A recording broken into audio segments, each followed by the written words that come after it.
کہ چونکہ یہ حرمت والا مہینہ ہے. حرمت والا مہینہ ہے کون سا؟ قرآن نے تو خالی 4 مہینے بتا دیے کہ حرمت والے ہیں. لیکن جب ہم اللہ کے نبی صلی اللہ علیہ وسلم کی احادیث میں دیکھتے ہیں تو اللہ سبحانہ و تعالیٰ نے بتایا کہ حرمت والے مہینے سے ہمارے سال کا آغاز بھی ہو رہا ہے. یعنی حرمت والا مہینہ محرم سے ہماری سال کا آغاز بھی ہو رہا ہے, اور پچھلے مہینے اینڈ بھی ہوا ہمارا حرمت والے مہینے یعنی ذی الحجہ پر. اس سے کیا پتہ چلتا ہے کہ زمین و آسمان کی تخلیق کے ساتھ ہی وقت کی مہینوں کی تقسیم ہو چکی تھی. اس آیت میں جہاں مہینوں کا ذکر کیا گیا وہیں حرمت والے مہینوں کا بھی ذکر ہے. 4 حرمت والے مہینے کون سے ہیں جو آپ صلی اللہ علیہ وسلم نے ہم کو بتائے ہیں؟ نمبر 1 رجب, نمبر 2 ذی القعدہ, نمبر 3 ذی الحجہ, نمبر 4 محرم. ان میں سے 3 مہینے وہ ہیں جن میں حج کے قافلے جاتے اور آتے ہیں. حج کے اس فریضے کی ادائیگی کی وجہ سے ان مہینوں کو حرمت والا قرار دیا گیا. یہ تاکہ ان اللہ کے گھر کو جانے والے قافلے امن کے ساتھ حج کر سکے اور امن کے ساتھ اپنے گھروں کو لوٹے. آج کے دور میں تو خیر 5 گھنٹے میں آدمی یہاں سے جدہ پہنچ سکتا ہے, لیکن پہلے کیا کرتے تھے, شوال سے ہی قافلے نکلنا شروع ہو جاتے تھے رمضان کے بعد حج کے لیے. دور دراز سے آتے تھے, سیریا سے ہے اور فلسطین سے ہے اور دوسری جگہ سے, تو 3 مہینے کا سفر لگتا تھا ان کو. اس لیے جب باہر سے لوگ حج کے لیے آئے تو امن و امان سے آئے اور امن و امان کے ساتھ جائے. اس لیے اللہ سبحانہ و تعالیٰ نے پہلے سے ہی ان کو حرمت والا قرار دے دیا گیا مہینہ. رجب کا مہینہ الگ ہے, 3 مہینے پہلے, لیکن رجب کا مہینہ الگ ہے کیونکہ عرب لوگ عام طور پر عمرے کے لیے نکلتے تھے رجب کے مہینے میں. جیسے ہمارے رمضان میں عمرے کے لیے جانے کو پسند سمجھا جاتا ہے, تو جب اسلام آیا, نبی صلی اللہ علیہ وسلم دنیا میں تشریف لائے, تو آپ صلی اللہ علیہ وسلم نے ان مہینوں کی حرمت برقرار رکھی. یعنی جو جاہلیت کے زمانے میں حرمت والے تھے وہ بعد میں بھی 4 مہینے حرمت والے باقی رکھا. پھر ساتھ ہی سورہ توبہ میں فرمایا اللہ سبحانہ و تعالیٰ نے فلا تظلموا انفسکم, ان مہینوں میں اپنی جانوں پر اپنے آپ پر ظلم نہ کرو. آگے آیت میں اشارہ ہے کہ حرمت والا مہینہ ہوتے ہوئے بھی تمہارا دشمن تم پر حملہ کرے تو تم بھی جواباً حملہ کر سکتے ہو. تو ممانعت کی وجہ یہ ہے کہ ان مہینوں میں نافرمانی کرنے کا گناہ بڑھ جاتا ہے. جیسے کہ حرمت والے مہینے میں اگر کوئی نیکی کا کام کریں گے ہم تو اس کا اجر و ثواب بڑھا دیا جاتا ہے. ایسے ہی اس حرمت والے مہینے میں اگر کوئی گناہ کا کام کرتے ہیں تو گناہ کا بھی کیا ہے, سزا بڑھا دی جاتی ہے. حضرت قتادہ رحمۃ اللہ علیہ فرماتے فلا تظلموا فیہن انفسکم کے بارے میں کہ حرمت والے مہینوں میں ظلم کا گناہ اور بوجھ دوسرے مہینوں کی منسبت بڑھ جاتا ہے. اور ظلم کا گناہ گرچہ ہر وقت بڑا ہوا ہے, یعنی ہر سال بھر کسی پر کوئی ظلم کرے گا تو وہ کبیرہ گناہوں میں سے, لیکن خاص اس مہینے میں اپنی جانوں پر بھی ظلم نہیں کرنا, کسی اور پر بھی نہیں, لیکن اللہ تعالیٰ نے اپنی شریعت میں سے جس کو چاہے عظمت بخشے. اور امام ابن کثیر رحمۃ اللہ علیہ فرماتے ہیں کہ یعنی ان حرمت والے مہینوں میں اپنی جانوں پر ظلم مت کرو, کیونکہ ظلم ان مہینوں میں بنسبت دوسرے مہینوں کے گناہ کے اعتبار سے زیادہ بلیغ اور موقد ہے. جیسے کہ اللہ تعالیٰ کے اس قول جو بھی اس مسجد حرام میں ظلم کے ساتھ الحاد کا ارادہ کرے گا ہم اسے دردناک عذاب چکھائیں گے. کی وجہ سے بلد حرام میں گناہ بڑھ جاتے, جیسے عام جگہ پر گناہ یعنی بڑی چیز ہے اور بڑی سزا ہے, کبیرہ گناہ, لیکن اگر وہی گناہ کوئی انسان حرم کے حدود میں جا کر کرتا ہے تو اس کی سزا اور بڑھ جاتی ہے, کیونکہ وہ اللہ تعالیٰ کی جو حرام محترم جگہ ہے وہاں پر جا کے وہ گناہ کر رہا ہے. تو اسی طرح اگر کوئی عام دنوں میں کوئی گناہ کرتا ہے لیکن حرمت والے مہینوں میں گناہ کا کام کرتا ہے تو اس کا کیا ہوتا ہے, زیادہ بڑھ جاتا ہے. اسی طرح حرمت والے مہینوں میں بھی گناہ کو بڑھا دیا جاتا ہے. اور اس مہینے کی فضیلت ایک تو حرمت والے مہینوں کی وجہ سے, دوسرے یہ ہے کہ اللہ سبحانہ و تعالیٰ نے اس کو شہر اللہ قرار دیا ہے. یعنی اللہ سبحانہ و تعالیٰ نے فرمایا ہے کہ یہ میرا مہینہ ہے, یعنی اللہ تعالیٰ کا مہینہ ہے. جیسے ہم لوگ عام گھر ہے کوئی بھی تو اس کو بیت کہتے ہیں, لیکن جب بیت اللہ کہتے ہیں تو کیا ہے دماغ میں آتا ہے اللہ کا گھر. اسی طرح کتاب اللہ، اللہ کی کتاب یعنی قرآن مجید. تو اسی طرح اس مہینے کی حرمت اور عظمت اور زیادہ بڑھ جاتی ہے جب اللہ سبحانہ وتعالیٰ اپنی نسبت اس کو کرتے ہیں کہ شہر اللہ، یہ اللہ کا مہینہ ہے. تو جب اللہ کا مہینہ ہے تو ہم کو اس میں کرنا کیا چاہیے اور کیا نہیں کرنا چاہیے. تو ان 4 مہینوں میں سے ایک محرم کا مہینہ، اور یہ اسلامی کیلنڈر کا پہلا مہینہ ہے. اسلامی کیلنڈر کی ابتدا عمر رضی اللہ عنہ کے دور میں ہوئی. اس کی بنیاد واقع ہجرت پر ہے جب نبی صلی اللہ علیہ وسلم مکے سے مدینہ تشریف لائے، مگر اس کیلنڈر کا استعمال نبی صلی اللہ علیہ وسلم کی ہجرت کے 17 سال بعد ہوا، حضرت عمر فاروق کے دور حکومت میں. تاریخ کی کتابوں میں آتا ہے کہ حضرت ابو موسیٰ اشعری، جن کو یمن کے گورنر بنا کر بھیجا گیا تھا، تو زیادہ تر فتوحات جو ہوئی ہیں وہ عمر رضی اللہ عنہ کے دور خلافت میں ہوئی ہے. یعنی کیسر و کسرا، سیریا، شام، فلسطین، یہ سب یعنی فتح ہوتا گیا، مسلمانوں کی حکومت بڑھتی گئی اور گورنر مقرر کیے. تو ابو موسیٰ اشعری نے توجہ دلائی، کیونکہ عمر رضی اللہ عنہ کیا ہے تمام گورنرز کو خط لکھا کرتے تھے، لیکن کوئی وہ فکس نہیں تھا. مثلا مہینے تو معلوم تھے لیکن سال کون سا ہے، تاریخ کون سی ہے، یہ نہیں تھی. تو اس کی توجہ ابو موسیٰ اشعری نے عمر رضی اللہ عنہ کو توجہ دلائی کہ واقعات کو یاد رکھنے کے لیے، یعنی اگر ہم کسی کو خط لکھتے ہیں تو کون سے سال میں ہم نے کس کو خط لکھا، کون سی تاریخ تھی، کون سا دن تھا، کون سا مہینہ تھا. تو اسی لیے انہوں نے توجہ دلائی عمر رضی اللہ عنہ، ہمارا بھی کوئی سال ہونا چاہیے. جیسے عیسائیوں نے بنا لیا اپنا سال جنوری سے عیسیٰ علیہ السلام کی پیدائش پر. تو عمر رضی اللہ عنہ نے کیا کیا، چنانچہ تمام صحابہ کرام کے مشورے اور اتفاق سے یہ طے پایا. آپ عمر رضی اللہ عنہ نے تمام صحابہ کرام کو جمع کیا اور کہا کہ واقعی ہم لوگوں کو کوئی سال مقرر کرنا چاہیے جو اسلامی کیلنڈر کا سال ہو. تو کیسے اس کو کیا جائے، کون سے مہینے سے اس کی شروعات کی جائے. تو بعض صحابہ کرام نے رائے دی کہ جب آپ صلی اللہ علیہ وسلم کی ولادت ہوئی. بعض نے کہا کہ نہیں، جب آپ صلی اللہ علیہ وسلم کو نبی بنایا گیا. بعض صحابہ کرام نے کہا کہ نہیں، جب آپ صلی اللہ علیہ وسلم کی وفات ہوئی. تو اس کے بعد کچھ صحابہ کرام، زیادہ تر صحابہ کرام نے کہا کہ نہیں، اس مہینے سے شروعات کرتے ہیں، اس سال سے شروعات کرتے ہیں جب آپ صلی اللہ علیہ وسلم ہجرت کر کے مکے سے مدینہ آئے تھے. اور اس بات پر سب کا اتفاق ہو گیا کہ ہاں یہ صحیح رہے گا کہ ہم محرم کے مہینے سے، یعنی آپ صلی اللہ علیہ وسلم جس سال مکے سے مدینہ ہجرت کر کے آئے اس سال کو پہلا ہجری کیلنڈر کہا جائے گا، یعنی پہلا سال کہا جائے گا. اور پھر اس پر ہوا اچھا ٹھیک ہے سال پہلا ہجرت کا، لیکن اب مہینہ کون سا چوائس کیا جائے.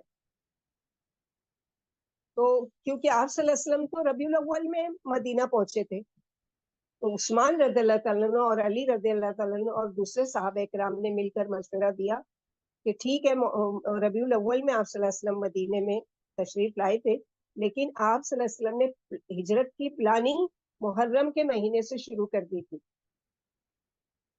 لہذا محرم کے مہینے سے سال کی شروعات کی جائے.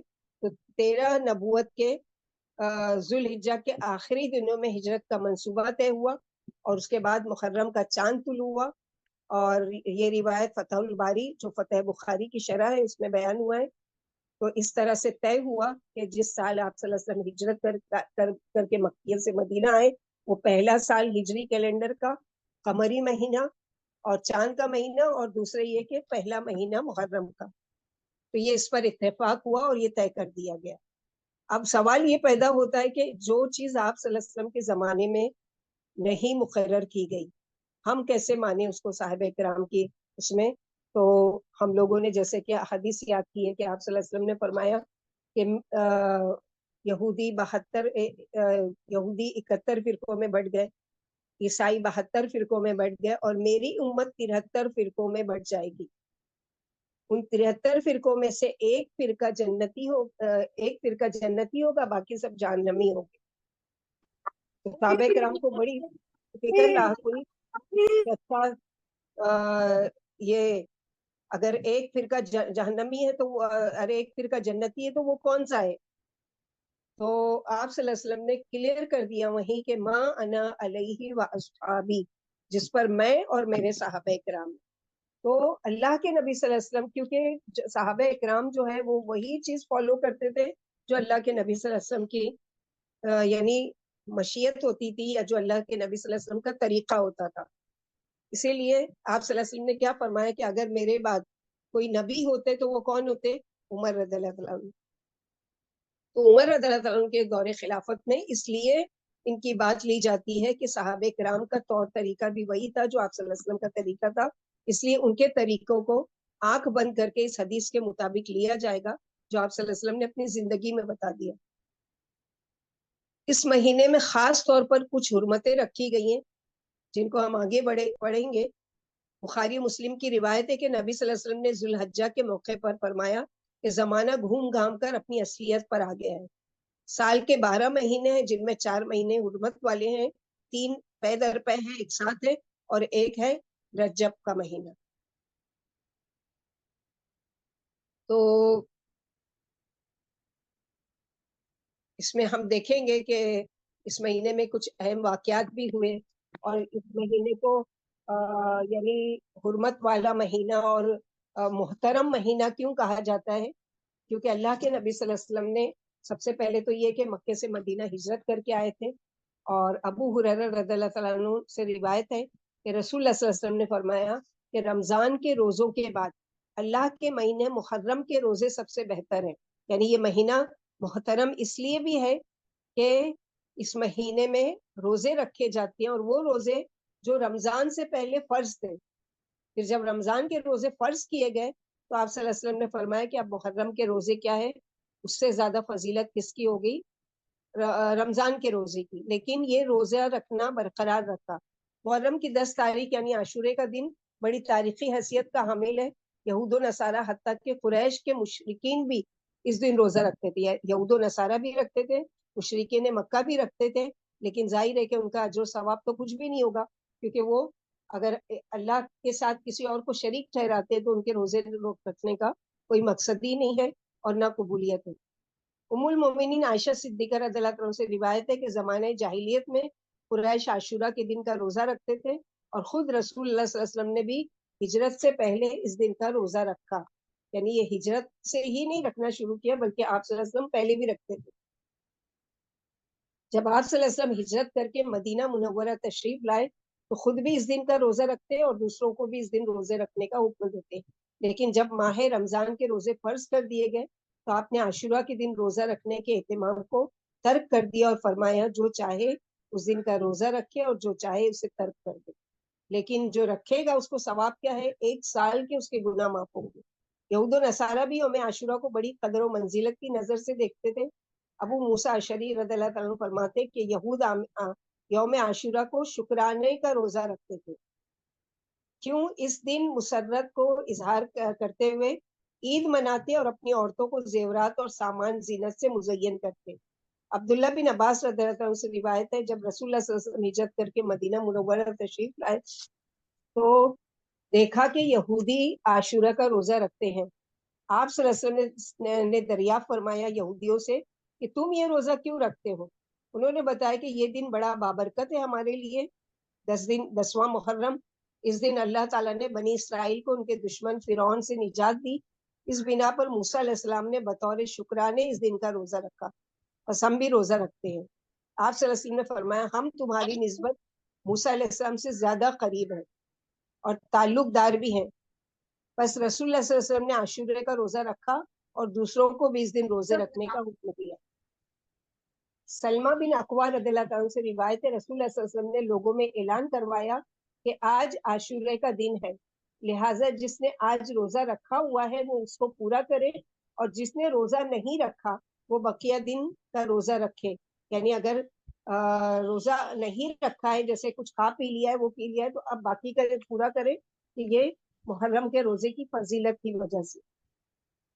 ربیہ بنت معوذ رضی اللہ عنہ فرماتی ہیں جو صحابیہ ہیں کہ عاشورہ کے دن ہم خود بھی روزہ رکھتی تھیں اور اپنے بچوں کو بھی روزہ رکھواتی، یعنی اتنی اہمیت ہے روزے کی کہ خود بھی روزہ رکھتی تھی اور اپنے بچوں کو بھی روزہ رکھواتی تھی. جب انہیں مسجد میں لے جاتی تو ان کے لیے ان کا کھلونا ساتھ لے کر جاتی. یعنی سے کیا پتہ چلتا ہے کہ روزہ بھی رکھواتی تھی صحابیات اپنے بچوں کو، اور مسجد میں بھی نماز کے لیے لے کر جاتی تھی، اور ہم ساتھ کھلونا بھی لے کر جاتی تھی. جب بھوک کی وجہ سے بچہ روتا تو ہم اسے بہلانے کے لیے کھلونا دے دیتی تاکہ وہ شام تک اپنے روزے کو پورا کرے.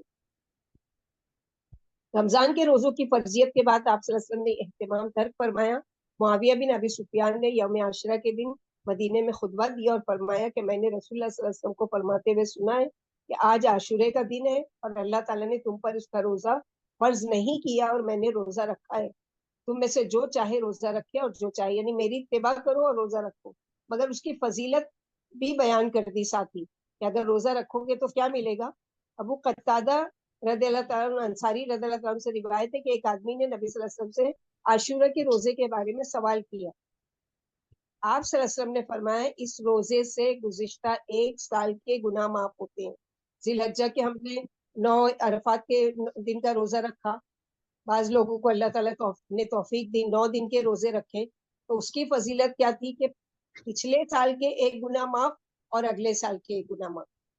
اب سوال یہ پیدا ہوتا ہے جب وہ 2 سال کے ہم معاف کروا چکے تو اب پھر یہ 1 سال کے گناہ معاف کرنے کے لیے روزہ رکھنے کی کیا ضرورت ہے. تو سب سے نمبر 1 پر یہ کہ حرمت والا مہینہ ہے، اس میں جو بھی نیکی کا خیر کا کام کریں گے اللہ سبحانہ و تعالیٰ کا قبول ہوگا.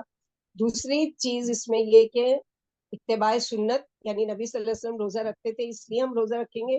تیسرے یہ کہ ہم گناہ معاف کروا چکے، عرفات کا روزہ رکھتے پھر سے گناہ کر بیٹھے، پھر اللہ تعالیٰ معاف کرنے کا موقع دے رہے ہیں، موسم دے رہے ہیں. برابر ہو گیا ہے. شہناز اپنا مائک میوٹ کرو. چونکہ یہود بھی اس دن روزہ رکھتے تھے اور آپ کو دینی شاعر میں ان کی مخالفت کا حکم دیا گیا تھا، اس لیے آپ نے فرمایا جیسا کہ عبداللہ بن عباس روایت کرتے ہیں اگر میں آئندہ سال زندہ رہا تو 9ویں محرم کا بھی روزہ رکھوں گا، لیکن آپ اگلے سال کے روزے سے پہلے ہی آپ صلی اللہ علیہ وسلم کی وفات ہو گئی. تو اس سے کیا پتہ چلتا ہے کہ اللہ کے نبی صلی اللہ علیہ وسلم نے یہودیوں کی مخالفت کرنے کو کہا ہے کہ وہ صرف 1 دن کا عاشورے کا روزہ رکھتے تھے، ہم ان کی مخالفت میں کیا کریں گے 9 کا بھی رکھیں گے، اور اگر 9 کا نہیں رکھ سکے 10 کا تو مسٹ ہے یعنی رکھنا ہی ہے، لیکن اس سے پہلے 1 دن زیادہ روایت 9 تاریخ کی آتی ہے. ان کیس جیسے عورتیں کوئی پرابلم ہے کہ وہ 9 تاریخ تک نہیں یعنی پاک ہو سکتی ہے، کچھ وہ پرابلم ہے، اب ان کو 10 کا روزہ مل رہا ہے تو 1 تو نہیں رکھیں گے کیونکہ آپ صلی اللہ علیہ وسلم نے یہودیوں کی مشابہت سے منع کیا، تو پھر وہ کیا کریں گی 11 کا رکھیں گے. لیکن زیادہ تر کوشش کی جائے گی اگر رکھ سکے تو 9 محرم کی، کیونکہ آپ صلی اللہ علیہ وسلم نے اس کی تاکید کی ہے کہ 9 محرم کا. پھر اسی طرح اس مہینے میں جو کیا جاتا ہے شہادت حسین پر جو کچھ کیا جاتا ہے اس کا ثبوت کتاب و سنت میں نہیں ہے، نہ ہی صحابہ کرام رضی اللہ تعالیٰ عنہم نے کسی کی شہادت پر اس طرح کے کام کیے. یعنی آپ صلی اللہ علیہ وسلم کی زندگی میں بھی بہت سارے صحابہ جو ہیں وہ شہید ہوئے، لیکن آپ صلی اللہ علیہ وسلم نے کبھی کسی کی شہادت پر کوئی غم یا کوئی وہ منحوس کو نہیں قرار دیا اس مہینے کو، یا کچھ وہ نہیں کہا ہے. آگے ہم دیکھیں گے کہ جو واقعہ کربلا کو اتنا زیادہ ایسا لائیو جیسے لگتا ہے کہ لائیو میچ چل رہا ہے اس طرح کا بیان کیا جاتا ہے، آنکھوں دیکھا حال. اس کی اصل حقیقت کیا ہے اس کو ہم دیکھیں گے آگے انشاءاللہ. رسول اللہ صلی اللہ علیہ وسلم کی زندگی میں احد کی جنگ میں ان کے چچا اور حسین رضی اللہ تعالیٰ عنہ کے والد علی رضی اللہ تعالیٰ عنہ کے چچا سید الشہداء حمزہ بن عبد المطلب رضی اللہ تعالیٰ عنہ شہید کیے گئے.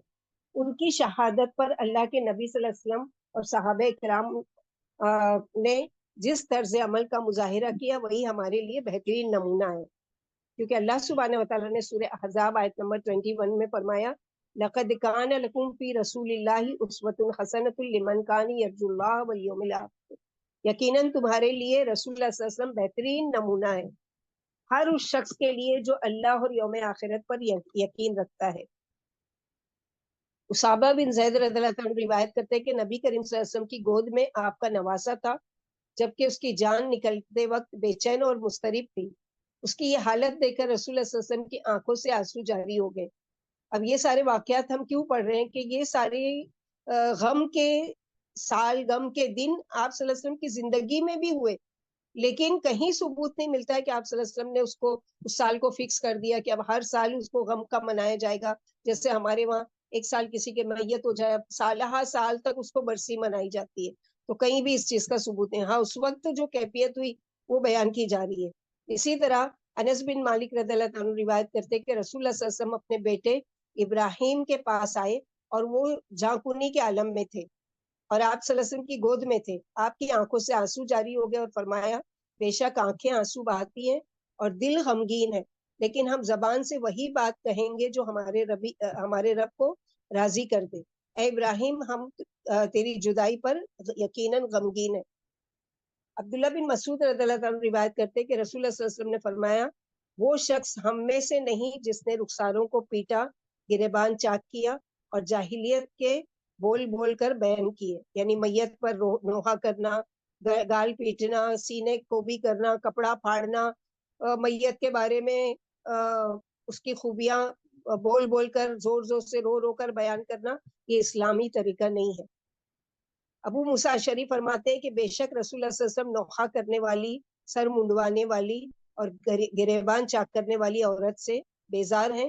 ام المومنین ام حبیبہ رضی اللہ تعالیٰ عنہ اپنے والد ابو سفیان رضی اللہ تعالیٰ عنہ کی وفات کے 3 دن بعد سوگ ختم کرتے ہوئے فرماتی ہیں کہ میں نے رسول اللہ صلی اللہ علیہ وسلم کو منبر پر یہ کہتے ہوئے سنا ہے کہ کسی عورت کو جو اللہ اور آخرت پر یقین رکھتی ہو، یہ جائز نہیں ہے کہ وہ کسی میت پر 3 دن سے زیادہ سوگ کرے سوائے خاوند کے جس کا سوگ 4 مہینہ 10 دن ہے.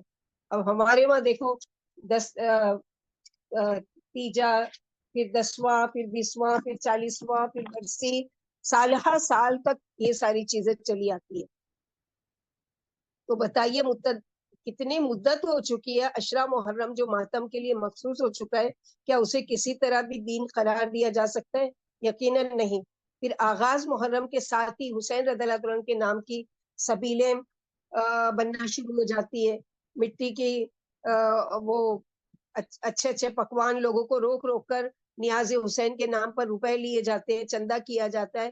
یا غیر اللہ کے نام کی یہ نذر و نیاز حرام نہیں ہے؟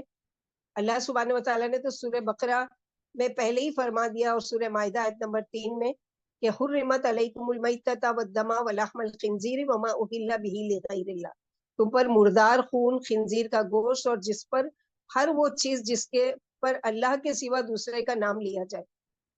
پھر نیاز حسین میں پانی کی سبیل لگانے والے، چاول کی دیگ پکا کر بانٹنے والے، کھچڑا بانٹنے والے اور بڑے شوق سے لوگوں کو یعنی اس چیز کے لیے وہ کرنے والے، تو یہ کیا کر رہے ہیں؟ ایک تو بدعت جو اللہ کے نبی صلی اللہ علیہ وسلم سے ثابت نہیں ہے، دوسرے وہ کام کر رہے ہیں جو کہ قرآن کے بالکل خلاف ہے کہ ان تمام کھانے کی چیزوں پر کس کا نام لیا جا رہا ہے؟ امام حسین کے نام کا شربت، امام حسین کے نام کا کھچڑا، تو یہ ساری چیزیں. پھر اسی طرح سیدنا حسین رضی اللہ عنہ سعود میں ماہ محرم میں شادی نہیں کی جاتی، کہ اس کو کیا کہا جاتا ہے؟ منحوس مہینہ ہے، یہ شہادت کا مہینہ ہے، لہٰذا اس میں شادی نہیں کی جاتی ہے. یہ بھی غلط رسم ہے، بلکہ شادی کرنا چاہیے کہ نیا سال شروع ہو رہا ہے اسلام کا. رسول اللہ صلی اللہ علیہ وسلم ربیع الاول میں فوت ہوئے، سیدنا حسن اور بہت سے اصحاب رسول شہید ہوئے. پھر جن مہینوں میں یہ شہید ہوئے ان میں شادیاں کیوں کی جاتی ہے؟ یعنی اگر واقعی محترم یعنی بہت وفات کے سے ریلیٹڈ اگر کوئی ہے تو بہت سارے صحابہ کرام وفات پا چکے، لیکن کیا وجہ ہے کہ ان کی نہیں خاص اس مہینے کو منحوس یا حرمت والا قرار دیا جاتا ہے یا غم کا مہینہ قرار دیا جاتا ہے؟ تو یہ ہمارا اسلامی طریقہ نہیں ہے، بلکہ یہ رافضی جو شیعہ فرقہ ہے ان لوگوں کا یہ ہے. 10 محرم یعنی عاشورہ کے دن قبروں پر جا کر اگربتیاں جلانا اور قبروں کی مرمت کی جاتی ہے. خاص طور پر عورتوں میں اس بات کا بہت رجحان ہے. 10 محرم کو یعنی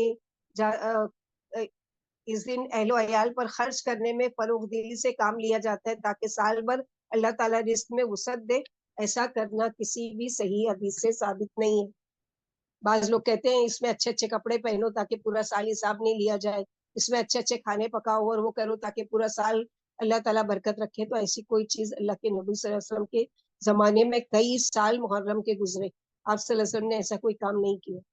بعض لوگ حسین رضی اللہ عنہ کے سوگ میں منعقد محفلوں میں شرکت کرتے ہیں، وہاں صحابہ کرام رضوان اللہ اجمعین کے اوپر طنز و طعنہ اور تشنیع کرتے ہیں اور عائشہ رضی اللہ عنہ کو برا بھلا کہتے ہیں. یہ ساری چیزیں تو یہ سب ہمارے اسلام میں اس چیز کا کوئی تصور نہیں ہے.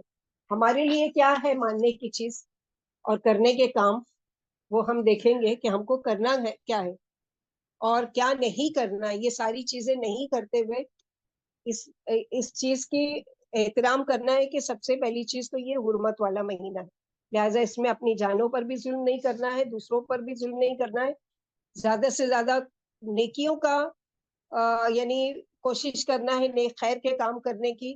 پھر اس مہینے میں 9 اور 10 محرم کے روزے جیسے کہ ابھی آ رہے ہیں انشاءاللہ ٹیوزڈے اور ویڈنسڈے کو، اس دن روزہ رکھنا ہے.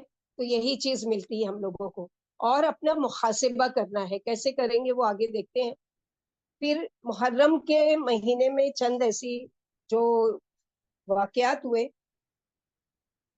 جیسے کہ ہم دیکھتے ہیں کہ اس مہینے میں کئی اہم اور دردناک واقعات ہوئے. نبی صلی اللہ علیہ وسلم کے نواسے حضرت امام حسین اپنے خاندان سمیت اس ماہ میں شہید ہوئے. سوال یہ پیدا ہوتا ہے کہ آپ کی شہادت ہمیں کیا سبق سکھاتی ہے. اس میں کوئی شک نہیں ہے کہ نبی صلی اللہ علیہ وسلم کے دونوں نواسے امام حسن اور حسین عنہما دونوں ہی آپ صلی اللہ علیہ وسلم کو بہت پیارے تھے. آپ صلی اللہ علیہ وسلم ان کو جنت کے پھول کہا کرتے تھے اور آپ صلی اللہ علیہ وسلم ان سے بہت محبت کرتے تھے. آپ صلی اللہ علیہ وسلم جب مسجد نبی میں نماز کی امامت کراتے تو یہ بچے سجدے کی حالت میں آپ صلی اللہ علیہ وسلم کی پشت پر پیٹھ پر سوار ہو جاتے. نبی صلی اللہ علیہ وسلم ان سے محبت کی وجہ سے اس وقت تک سجدے سے سر نہیں اٹھاتے جب تک کہ بچے خود نہ اتر جاتے. حالانکہ آپ صلی اللہ علیہ وسلم کے پیچھے لوگوں کی ایک بڑی جماعت نماز پڑھ رہی ہوتی تھی اور وہ سب بھی آپ صلی اللہ علیہ وسلم کا سر مبارک اٹھانے کا انتظار کیا کرتے تھے. اس سے کیا پتہ چلتا ہے کہ نبی صلی اللہ علیہ وسلم کو ان نواسوں سے کتنی محبت تھی. حضرت فاطمہ جو سب سے چھوٹی اور لاڈلی بیٹی ہیں، کہ آپ صلی اللہ علیہ وسلم جب نبی صلی اللہ علیہ وسلم کے گھر تشریف لاتی تو آپ صلی اللہ علیہ وسلم کھڑے ہو کر ان کا استقبال کرتے اور محبت سے ان کی پیشانی چومتے تھے. آپ صلی اللہ علیہ وسلم نے ان کو اپنی دنیا سے جانے کے بعد سب سے پہلے ان سے ملنے کی بشارت دی جو سچ ثابت ہوئی. لہذا امام حسین کی شہادت کے جو مختلف واقعات ان پر کیے گئے ظلم و ستم کے بارے میں ہے، جن کو ہر سال لوگ پڑھتے بھی ہیں سنتے بھی ہیں، لیکن ان واقعات سے کون سے سبق سیکھنے اس کو لوگ نہیں دیکھتے. یعنی 1 تاریخ سے شروع ہو گئے جگہ جگہ واز کا وہ روزانہ لائیو ایسا بتایا جا رہا ہے کہ جیسے آنکھوں دیکھا حال. تو اس کا سبق کیا ہے، سیکھنے کا کام بات کیا ہے ان واقعات میں، کہ دین کے راستے میں، اسلام کے راستے میں کوئی بھی قربانی کرنا پڑے تو اس سے گریز نہیں کرنا چاہیے. جیسا کہ صحابہ کرام نے اپنی جانوں کا نذرانہ پیش کیا شہادت جنگوں میں بھی ویسے بھی، اور اسی طرح امام حسین نے بھی. اسی طرح اگر ہم چاہتے ہیں کہ اسلام زندہ ہو، اس کی خدمت ہو، اس کا نام بلند ہو، تو ہمیں بھی کسی قربانی سے گریز نہیں کرنا چاہیے. پہلے ابراہیم علیہ السلام کا واقعہ پچھلے ماہ پڑھ چکے کہ اللہ کے حکم سے جو خواب کے ذریعے ملا اپنے بچے کو قربان کرنے چلے تو اللہ سبحانہ وتعالیٰ نے ان کی قربانی کو قبول کیا اور قرآن میں اس کا ذکر بھی کیا ہے. پھر نبی صلی اللہ علیہ وسلم نے فرمایا کہ مسلمانوں کو کہ تم پر ایک موقع ایسا آئے گا کہ غیر قومیں تم پر اس طرح ٹوٹ پڑیں گی کہ جیسے بھوکے دسترخوان پر ٹوٹ پڑتے ہیں. تو لوگوں نے عرض کیا یا رسول اللہ صلی اللہ علیہ وسلم کیا اس وقت ہم تعداد میں کم ہوں گے کہ لوگ ہم پر اس طرح جھپٹیں گے اور اس طرح ہم پر ٹوٹ پڑیں گے؟ تو آپ صلی اللہ علیہ وسلم نے فرمایا کہ نہیں، تم تعداد میں بہت زیادہ ہوگے لیکن تمہارے اندر دنیا کی محبت اور موت کا خوف بیٹھ جائے گا. آج اس امت مسلمہ پر ایسی ہی حالت ہے کہ ہم موت سے ڈرتے ہیں، جہاد کے نام سے خوف کھاتے ہیں اور دنیا کی محبت ہمارے اندر تک رچ اور بس گئی ہے. حرمت والے اس مہینے میں ہم دیکھتے ہیں کہ ہم کتنا ان دنوں کا احترام کرتے ہیں. نئے سال کے آغاز میں کچھ اپنے آپ سے عہد اور عزم کرنا ہے، کچھ اچھے کام کرنے کا. اور 3 چیزوں کی حرمت ہے، نمبر 1 جان کی، نمبر 2 مال کی، نمبر 3 عزت و آبرو کی. گویا نیا سال ہم کو امن کا پیغام دیتا ہے، پیس کا پیغام دیتا ہے، کیونکہ یہ مہینہ حرمت والا ہے. لیکن حیرت کی بات ہے کہ سب سے زیادہ اس مہینے میں جان و مال کی بے حرمتی ہوتی ہے. اپنے ہاتھوں میں تلوار نیزہ لے کے اپنے آپ کو زود کو کیا جاتا ہے، اور یہ ساری چیزیں. افسوس کہ محرم کے مہینے کا خیال ہجرت نبوی کے بجائے کچھ اور ہی تصور ہو گیا. یعنی شیطان نے اصل بات کو بھلوا دیا اور دوسرے کاموں میں لگا دیا کہ واز میں جاؤ اور واز سنو اور یہ کرو، اور پھر 10 تاریخ کو اگر روزہ بھی رکھنا ہے تو امام حسین کے نام کا رکھو. یاد رکھو ایسے روزے کا جو اللہ کے نبی صلی اللہ علیہ وسلم سے ثابت نہیں ہے، چاہے کہ ان کے پیارے نواسے کے نام پر رکھا جائے، لیکن اس کا اجر و ثواب کچھ بھی نہیں ملے گا، کیونکہ وہ کام اللہ کے نبی صلی اللہ علیہ وسلم ہمارے لیے کیا ہے؟ اسوہ ہے. قُلْ إِن كُنتُمْ تُحِبُّونَ اللَّهَ فَاتَّبِعُونِي يُحْبِبْكُمُ اللَّهُ. تم چاہتے ہو کہ اللہ تم سے محبت کرے تو تم وہ کام کرو جو اللہ کے نبی صلی اللہ علیہ وسلم کرتے تھے، ان کی پیروی کرو، ان کی اتباع کرو، تو اس کے بدلے میں اللہ سبحانہ و تعالیٰ تم سے محبت کریں گے. اس کے علاوہ ہم دیکھتے ہیں کہ محرم کے مہینے میں چند اور اہم واقعات ہوئے. ایک تو امام حسین کا، دوسرے یہ کہ رسول اللہ صلی اللہ علیہ وسلم یکم محرم 7ویں ہجری کو مختلف بادشاہوں اور عمرا کے نام خطوط روانہ کیے تاکہ جو مسلمان نہیں ہیں ان کو دین کی دعوت کے لیے ان کو خطوط بھیجے آپ صلی اللہ علیہ وسلم نے. اور یہ تاریخ تھی 7ویں ہجری اور 1 تاریخ محرم کی. پھر دوسرا واقعہ اس میں ہوا محرم کے مہینے میں کہ محرم 3 ہجری میں آپ صلی اللہ علیہ وسلم کی بیٹی کا نکاح ام کلثوم کا نکاح آپ صلی اللہ علیہ وسلم نے عثمان رضی اللہ عنہ سے کیا. یہ سنت پتہ چلتی ہے کہ ہمیں بھی اگر موقع ہو تو اس رسم کو جو ہمارے معاشرے میں چلی آ رہی ہے کہ یہ غم کا مہینہ ہے، اس میں خوشی نہیں منا سکتے، اس میں شادیاں نہیں کر سکتے، اس کو غلط ثابت کرنا ہے جیسا کہ آپ صلی اللہ علیہ وسلم نے کیا. حالانکہ اب سوال یہ ہوگا کہ آپ صلی اللہ علیہ وسلم کے زمانے میں تو امام حسین رضی اللہ عنہ کی شہادت نہیں ہوئی تھی، اس لیے انہوں نے کر دیا اپنی بیٹی کی. لیکن بعد میں یہ ہوئی تو بعد میں ہو یا پہلے آپ صلی اللہ علیہ وسلم نے اپنی زندگی میں ہی اس کی پیشن گوئی کر دی تھی کہ میرے یہ نواسے جو ہے یہ شہید کیے جائیں گے اللہ کے نام پر. تیسرا واقعہ اس مہینے میں جو ہوتا ہے وہ کیا ہے کہ محرم وہ مبارک مہینہ ہے جس میں رسول اللہ صلی اللہ علیہ وسلم کے صحابی عمر بن خطاب کی خلافت میں سعد بن وقاص نے شہر کوفہ کی بنیاد رکھی. عمر رضی اللہ عنہ کی خلافت کا زمانہ تھا اور محرم کا مہینہ تھا، اور سعد بن وقاص نے شہر کوفہ کی بنیاد رکھی، یعنی کوفہ فتح کیا گیا. صحابہ کرام آپ کے نقش قدم پر چلتے تھے. چوتھی واقعہ جو محرم کا ہے وہ یہ ہے کہ محرم کے مہینے میں آپ صلی اللہ علیہ وسلم کے صحابی عمرو بن العاص خشتاق نامی شہر آباد کیا اور اسکندریہ کی بجائے اسے مصر کا دارالحکومت قرار دیا. یعنی یہ ساری فتوحات ہوئی ہیں جو وہ کون سے مہینے میں ہوئی ہے کہ حرمت والے مہینے، یعنی اس محرم کے مہینے میں. پھر محرم کے مہینے میں ہی آپ صلی اللہ علیہ وسلم نے جو زکوٰۃ کی وصولے کے لیے عمان ایک پورا وفد تیار کیا آپ صلی اللہ علیہ وسلم نے، اور زکوٰۃ کی وصولے کے لیے عمان روانہ کیا تھا. یہی محرم کا مہینہ تھا. چھٹا جو واقعہ اس مہینے کا سے نسبت رکھتا ہے، رسول اللہ صلی اللہ علیہ وسلم کے صحابی دوسرے خلیفہ عمر بن خطاب اسی محرم کے مہینے میں یکم محرم 24 ہجری کو شہید کر دیے گئے. ان کے پیچھے کسی صحابہ نے نہ کوئی نوحہ کیا، نہ کوئی گال پیٹا، نہ کوئی روئے، نہ افسوس میں کچھ ان کے لیے کوئی رسم ایجاد کی، کچھ بھی نہیں. آپ صلی اللہ علیہ وسلم نے دونوں نواسوں حسن و حسین جنت کے شہزادے ہیں، یہ دونوں میرے پھول ہیں. رسول اللہ صلی اللہ علیہ وسلم نے فرمایا کہ میرے بچے شہید کیے جائیں گے اللہ کے دین کی سربلندی کے لیے، مگر اس پیشن گوئی میں کہیں بھی یہ نہیں کہا کہ تم اس دن ماتم کرنا یا غم منانا یا میرے اس یعنی میرے نواسے کے غم میں تم اس دن کا روزہ رکھنا، کیونکہ ان کو بھوکا. وہ جو بھوکے تھے وہ اس لیے تھے کہ وہ اپنے نانا کی سنت پر عمل کرتے ہوئے کہ آپ صلی اللہ علیہ وسلم نے جو اپنے زمانے میں ان کو عادت کرتائی تھی روزہ رکھنے کی، اس روزے کی حرمت کی یعنی اس روزے کی فضیلت کی وجہ سے وہ روزے سے تھے. اور ہمارے وہاں کیا قصہ بیان کیا جاتا ہے کہ حسین رضی اللہ تعالیٰ پر پانی بند کر دیا گیا اور ان کو پیاسا رکھا گیا اور ان کی پوری فیملی پر اس طرح کا وہ کیا گیا، تو اس لیے روزہ رکھتے ہیں. اگر اس طرح کی سوچ کے ساتھ روزہ رکھتے ہیں تو یہ نہیں ہے، کیونکہ امام حسین 10 تاریخ کو خود بھی روزہ سے تھے. تو کیسی ہماری یعنی محبت ہے اللہ کے نبی صلی اللہ علیہ وسلم سے اور صحابہ کرام سے، کہ اس دن تو وہ اپنے نانا کی سنت کو کے مطابق صحابہ کرام اور امام حسین اور تمام جتنے بھی تابعین نے سب نے روزہ رکھا ہوا ہے. اور ہم اس دن شربت بانٹے، سبیلے سجائے اور کھچڑا بنا کر بانٹے اور لوگوں کو حسین رضی اللہ عنہ کی طرف منسوب کریں. تو یہ ساری چیزیں کیا ہے کہ یہ روزہ ان 4 یا 5 ہزار سال پہلے موسیٰ علیہ السلام کے زمانے سے رکھا جا رہا ہے.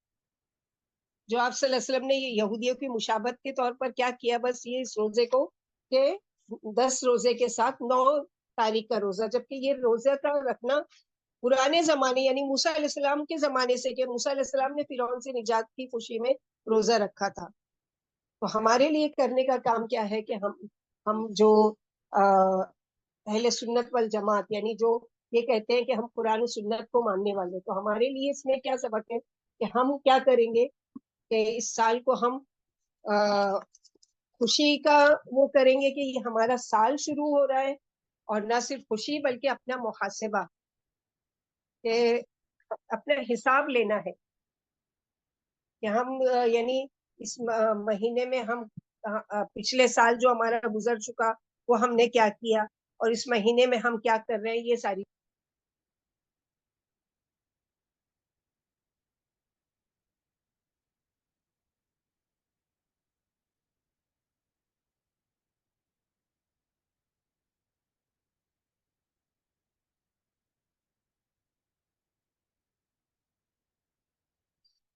ایک دوسرے پر اسی طرح حرام ہے جس طرح تمہاری آج کے دن کی، اس شہر کی اور اس مہینے کی حرمت ہے. یعنی یہ شہر ذی الحجہ، یہ شہر مکہ، یہ مہینہ ذی الحجہ کا اور یہ 9 تاریخ عرفہ کا جس طرح محترم ہے، اسی طرح تمام زمین کے لوگ ان پر تم پر ان کا خون، ان کا مال اور تمہاری عزت ایک دوسرے پر اسی طرح حرام ہے. اس مہینے میں خصوصی طور پر اپنے آپ کو گناہوں سے بچانا ہے. رسول اللہ صلی اللہ علیہ وسلم نے فرمایا، اللہ تعالیٰ فرماتے ہیں کہ میں نے اپنے نفس پر ظلم کو حرام کیا ہے اور اپنے بندوں پر بھی، تو تم ایک دوسرے پر ظلم نہ کرو. جیسے کہ ہم کو اللہ کے نبی صلی اللہ علیہ وسلم نے دعا بھی سکھائی، اللہم انی اعوذ بک ان اظلم او اظلم، کہ اللہ نہ ہم کسی پر ظلم کرے نہ کوئی ہم پر ظلم کرے. پھر حرمت والے مہینے میں ظلم نہ کریں، کیونکہ ان حرمت والے مہینوں میں گناہ کرنا دوسرے مہینوں کے گناہ سے زیادہ شدید ہو جاتا ہے اس کی سزا. پھر دوسروں کی عزتوں کی حفاظت کرنا ہے، چونکہ جان اور مال کے ساتھ ساتھ عزت کی بھی حرمت ہے، اس لیے دوسروں کا احترام کرنا ہے، طعن و تشنیع سے پرہیز کرنا ہے، اور غیبت، چغل خوری اور بدگمانی سے بچنا ہے. دوسروں کی عزتوں سے کھیلنے والوں کا انجام دنیا میں بھی برا ہوتا ہے اور آخرت میں بھی برا ہوتا ہے. حضرت ابو ہریرہ رضی اللہ عنہ سے روایت ہے کہ رسول اللہ صلی اللہ علیہ وسلم نے فرمایا، مسلمان وہ ہوتا ہے جس کی زبان اور ہاتھ سے دوسرا مسلمان محفوظ رہے، اور مومن وہ ہوتا ہے جس کی طرف سے دوسروں کو اپنی جان اور مال کا امن ہو. دوسروں کے حقوق ادا کرنا، یہ حقوق ادا کرنے کا مہینہ ہے. دوسروں کے جو بھی حقوق ہو، چاہے وہ چھوٹے ہو یا بڑے ہو، انہیں ادا کرنا چاہیے. سیدنا عبداللہ بن عمر رضی اللہ عنہ کی روایت کے مفہوم کے مطابق یہ بہت بڑے گناہ کے کام ہے کہ شادی کے بعد ضرورت پوری کر کے مہر ادا نہ کرنا، یہ بھی ظلم ہے. پھر دوسروں سے کام کروا کر مزدوری نہ دینا، یہ بھی لوگوں پر ظلم ہے. کسی چوپائے کو بلا وجہ جان سے مار دینا، یہ بھی ظلم ہے. پھر والدین، بیوی، بچے، رشتہ دار، جن جن کا ہم پر حق ہے، سب کے حقوق ادا کرنا ہے. اسی طرح پڑوسیوں کے ساتھ، کہ پڑوسیوں کے ساتھ اچھا سلوک کرنا ہے، چاہے کہ وہ ہم سے ملنا چاہے نہیں چاہے، ہم سے تعلقات رکھنا چاہتے ہیں نہیں چاہتے ہیں، کوئی بات نہیں، ہم آگے بڑھ کے ان سے تعلقات رکھیں. پھر اسی طرح دوسروں کے مال کی حفاظت کرنا ہے. کوئی مسلمان کسی دوسرے مسلمان کی کوئی بھی چیز ہرگز نہ لے، اگرچہ وہ چھوٹی سی چیز ہی کیوں نہ ہو، کیونکہ اس پر بھی عذاب ہے.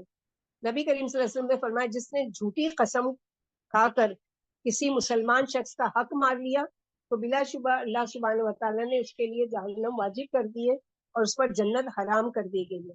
تو ایک شخص نے کہا اگرچہ وہ کوئی معمولی سی چیز ہی کیوں نہ ہو, تو آپ صلی اللہ علیہ وسلم نے فرمایا, اللہ کے رسول آپ صلی اللہ علیہ وسلم نے فرمایا اگرچہ وہ مسواک کی شاخ ہی کیوں نہ ہو, یعنی اتنی چھوٹی چیز بھی اگر کسی کی ناحق لیے تو اس کے بارے میں بھی اللہ سبحانہ و تعالیٰ اس سے سوال کریں گے اور اس سے حساب لیا جائے گا.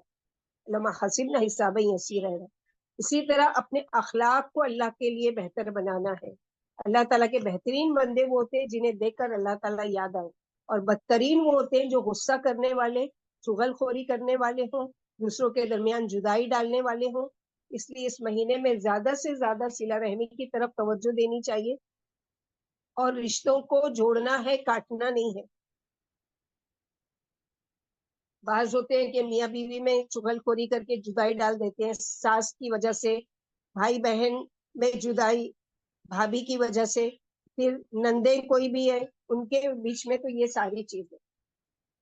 پھر یہ مہینہ جو ہے ہمارے لیے محاسبے کا مہینہ ہے, یعنی حساب لینے کا مہینہ ہے. کیونکہ عمر رضی اللہ عنہ کہا کرتے تھے کہ حاسبو قبل ان تحاسبو, یعنی اپنا حساب لے لو اس سے پہلے کہ تمہارا حساب لیا جائے. یعنی قیامت کے دن تو ہر ایک سے پوچھا ہی جائے گا, لیکن اس سے پہلے خود اپنا محاسبہ کے پچھلا سال جو گزرا وہ میرا کیسا گزرا. اگر نقصان والا گزرا, یعنی اس میں نیکیاں کم تھی اور گناہ کے کام زیادہ تھے, تو اللہ سے توبہ کر کے نئے سال میں داخل ہونا ہے کہ آئندہ میں کوشش کروں گی کہ زیادہ سے زیادہ میرے نام اعمال میں نیکیاں ہو اور گناہ کے کام سے ہم بچیں. پھر اسی طرح سال نو کا یعنی نئے سال کا آغاز ایک نئے عزم اور جذبے سے کیا جائے. اس کے لیے عملی طور پر کیا تیاری کرنا ہے کہ اللہ تعالیٰ کے ساتھ اپنے تعلق کو مضبوط کرنا ہے. پھر عبادات کو شوق اور رغبت سے ادا کرنا ہے, بوجھ سمجھ کر نہیں. میں قرآن پڑھ رہی ہوں, بہت بھاری پڑتا ہے اتنا ٹائم بیٹھنا, یا پھر یہ کہ اس کے لیے ٹائم نکالنا, یا پھر یہ کہ نماز چلو جلدی جلدی پڑھ لیتے تاکہ سر کا بوجھ نہیں. خوشی سے, شوق سے, رغبت سے اللہ کی عبادت کرنا. اسی طرح روزے جو ہم رکھیں گے انشاءاللہ شوق سے کہ اللہ سبحانہ و تعالیٰ میرے گناہ معاف کر رہے ہیں, میرے نبی صلی اللہ علیہ وسلم کی سنت ہے, میرے رب کا حکم ہے. اور رب کا حکم اس لیے کہ اللہ کے نبی صلی اللہ علیہ وسلم تو اپنی مرضی سے کچھ بھی نہیں کہتے تھے نا. پھر والدین کی خدمت اور رشتہ داروں کے حقوق کی ادائیگی میں بہتری لانا ہے. اہل خانہ اور بچوں کی تربیت کی طرف توجہ دینا ہے. نفع مند علم حاصل کرنے اور ذاتی اصلاح کی منصوبہ بندی کرنا ہے. معاشرے کے پسماندہ طبقات کی فلاح و بہبود کے لیے کوشش کرنا ہے, یعنی خود بھی اپنی جان کی بھی فکر کرنا ہے کہ اپنے آپ کو جہنم کی آگ سے میں کیسے بچاؤں, اور دوسرا یہ ہے کہ قریبی جو ہمارے سے ریلیٹڈ رشتہ دار ہیں ان کا بھی خیال, اپنی اولاد کا, اپنے گھر والوں کا, اپنے رشتہ داروں کا, اور غریب مسکین جو ہمارے معاشرے کے پسماندہ طبقے ہیں ان سب کا بھی خیال رکھنا ہے. اپنا محاسبہ کرنے کے لیے قرآن میں بہت ساری آیتیں اللہ سبحانہ و تعالیٰ نے بیان کی ہیں, جیسے کہ سورہ مومنون قد افلح المومنون, اس میں پوری لسٹ بتا دی گئی ہے کہ فلاح پانے والے مومن کون سے ہیں. اسی طرح سورہ بقرہ جو شروع ہوتی ہے تو اس میں کہ وہ لوگ فلاح پانے والے ہیں جو غیب پر ایمان لاتے ہیں, جو اللہ پر یوم آخرت پر, فرشتوں پر, اور نماز قائم رکھتے ہیں, زکوٰۃ دیتے ہیں, یہ ساری چیزیں. تو اپنے محاسبے کے لیے ہم لوگ قرآن کریم کی چند جامع آیات پر غور کریں گے اور معلوم کریں گے کہ ہمارے ایمان کی کیا کیفیت ہے. سورہ انفال کی آیت نمبر 2 سے 4 میں اللہ سبحانہ و تعالیٰ نے فرمایا ہے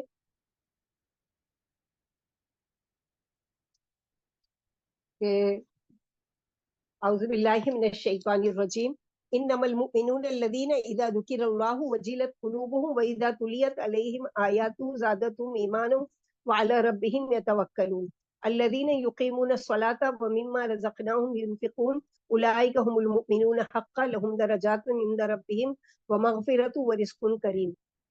تو یہاں پر جو بتایا گیا ہے مومنوں کی کوالٹی اپنا محاسبہ کرنے کے لیے, اور ہم دیکھتے ہیں کہ کیا ہم ان میں سے ہے, یا ہمارے اندر یہ عادات ہے یا یہ طریقے ہیں. اگر نہیں ہے تو اس کو اپنانے کی کوشش کرنا ہے. تو اس کا ترجمہ کیا ہے؟ بس ایمان والے تو وہ لوگ ہیں کہ جب ان کے سامنے اللہ کا ذکر آتا ہے تو ان کے دل ڈر جاتے ہیں, اور جب ان کو اس کی آیتیں پڑھ کر سنائی جاتی ہیں تو وہ ان کے ایمان میں اضافہ کر دیتی ہے، اور وہ لوگ اپنے رب پر توکل کرتے ہیں، نیز وہ لوگ جو نماز قائم کرتے ہیں اور ہم نے ان کو جو رزق دیا ہے اس میں سے خرچ کرتے ہیں۔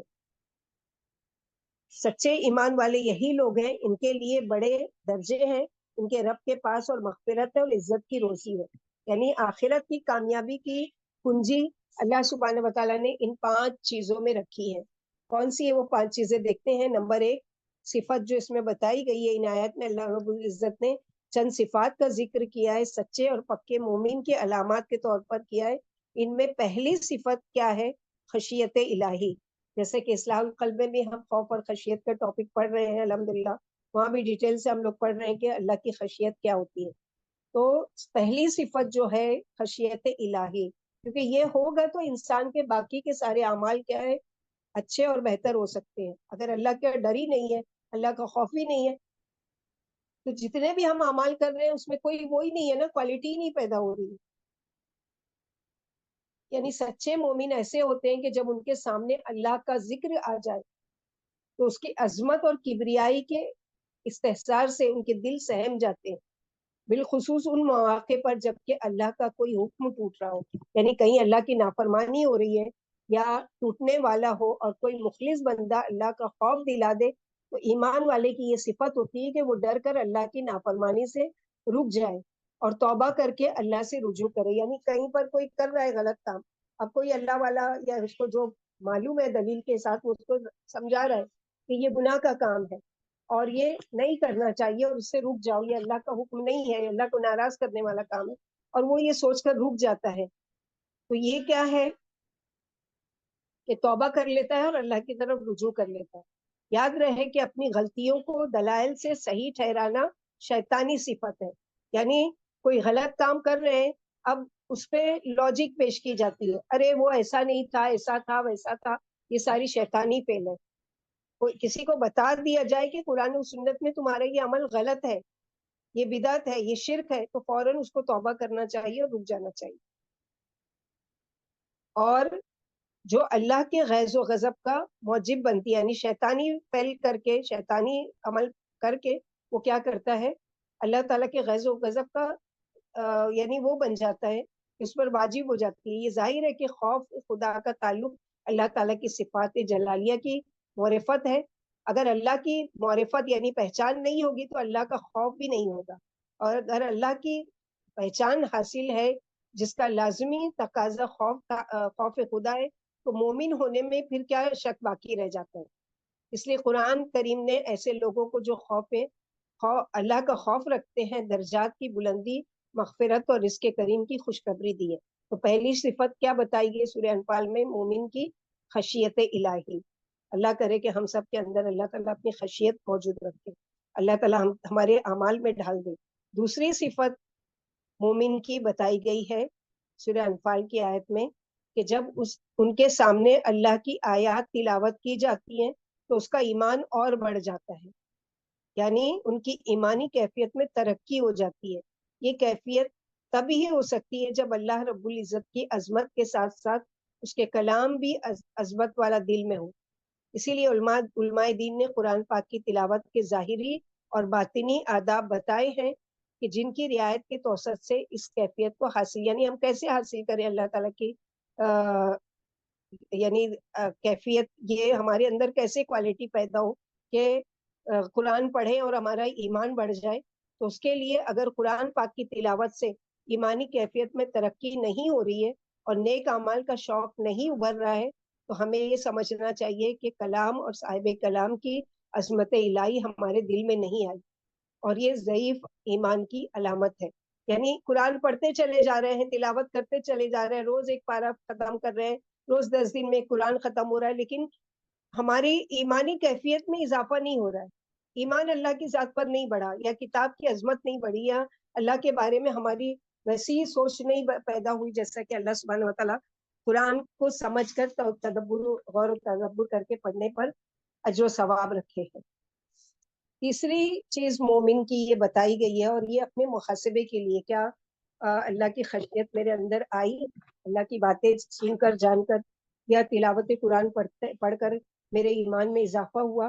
یا تیسری صفت جو مومن کی بتائی گئی ہے سورہ انفال کی اس آیت میں، توکل علی اللہ، جس کا مطلب ہے اپنے ہر معاملے میں اللہ ہی پر بھروسہ اور اعتماد کرنا.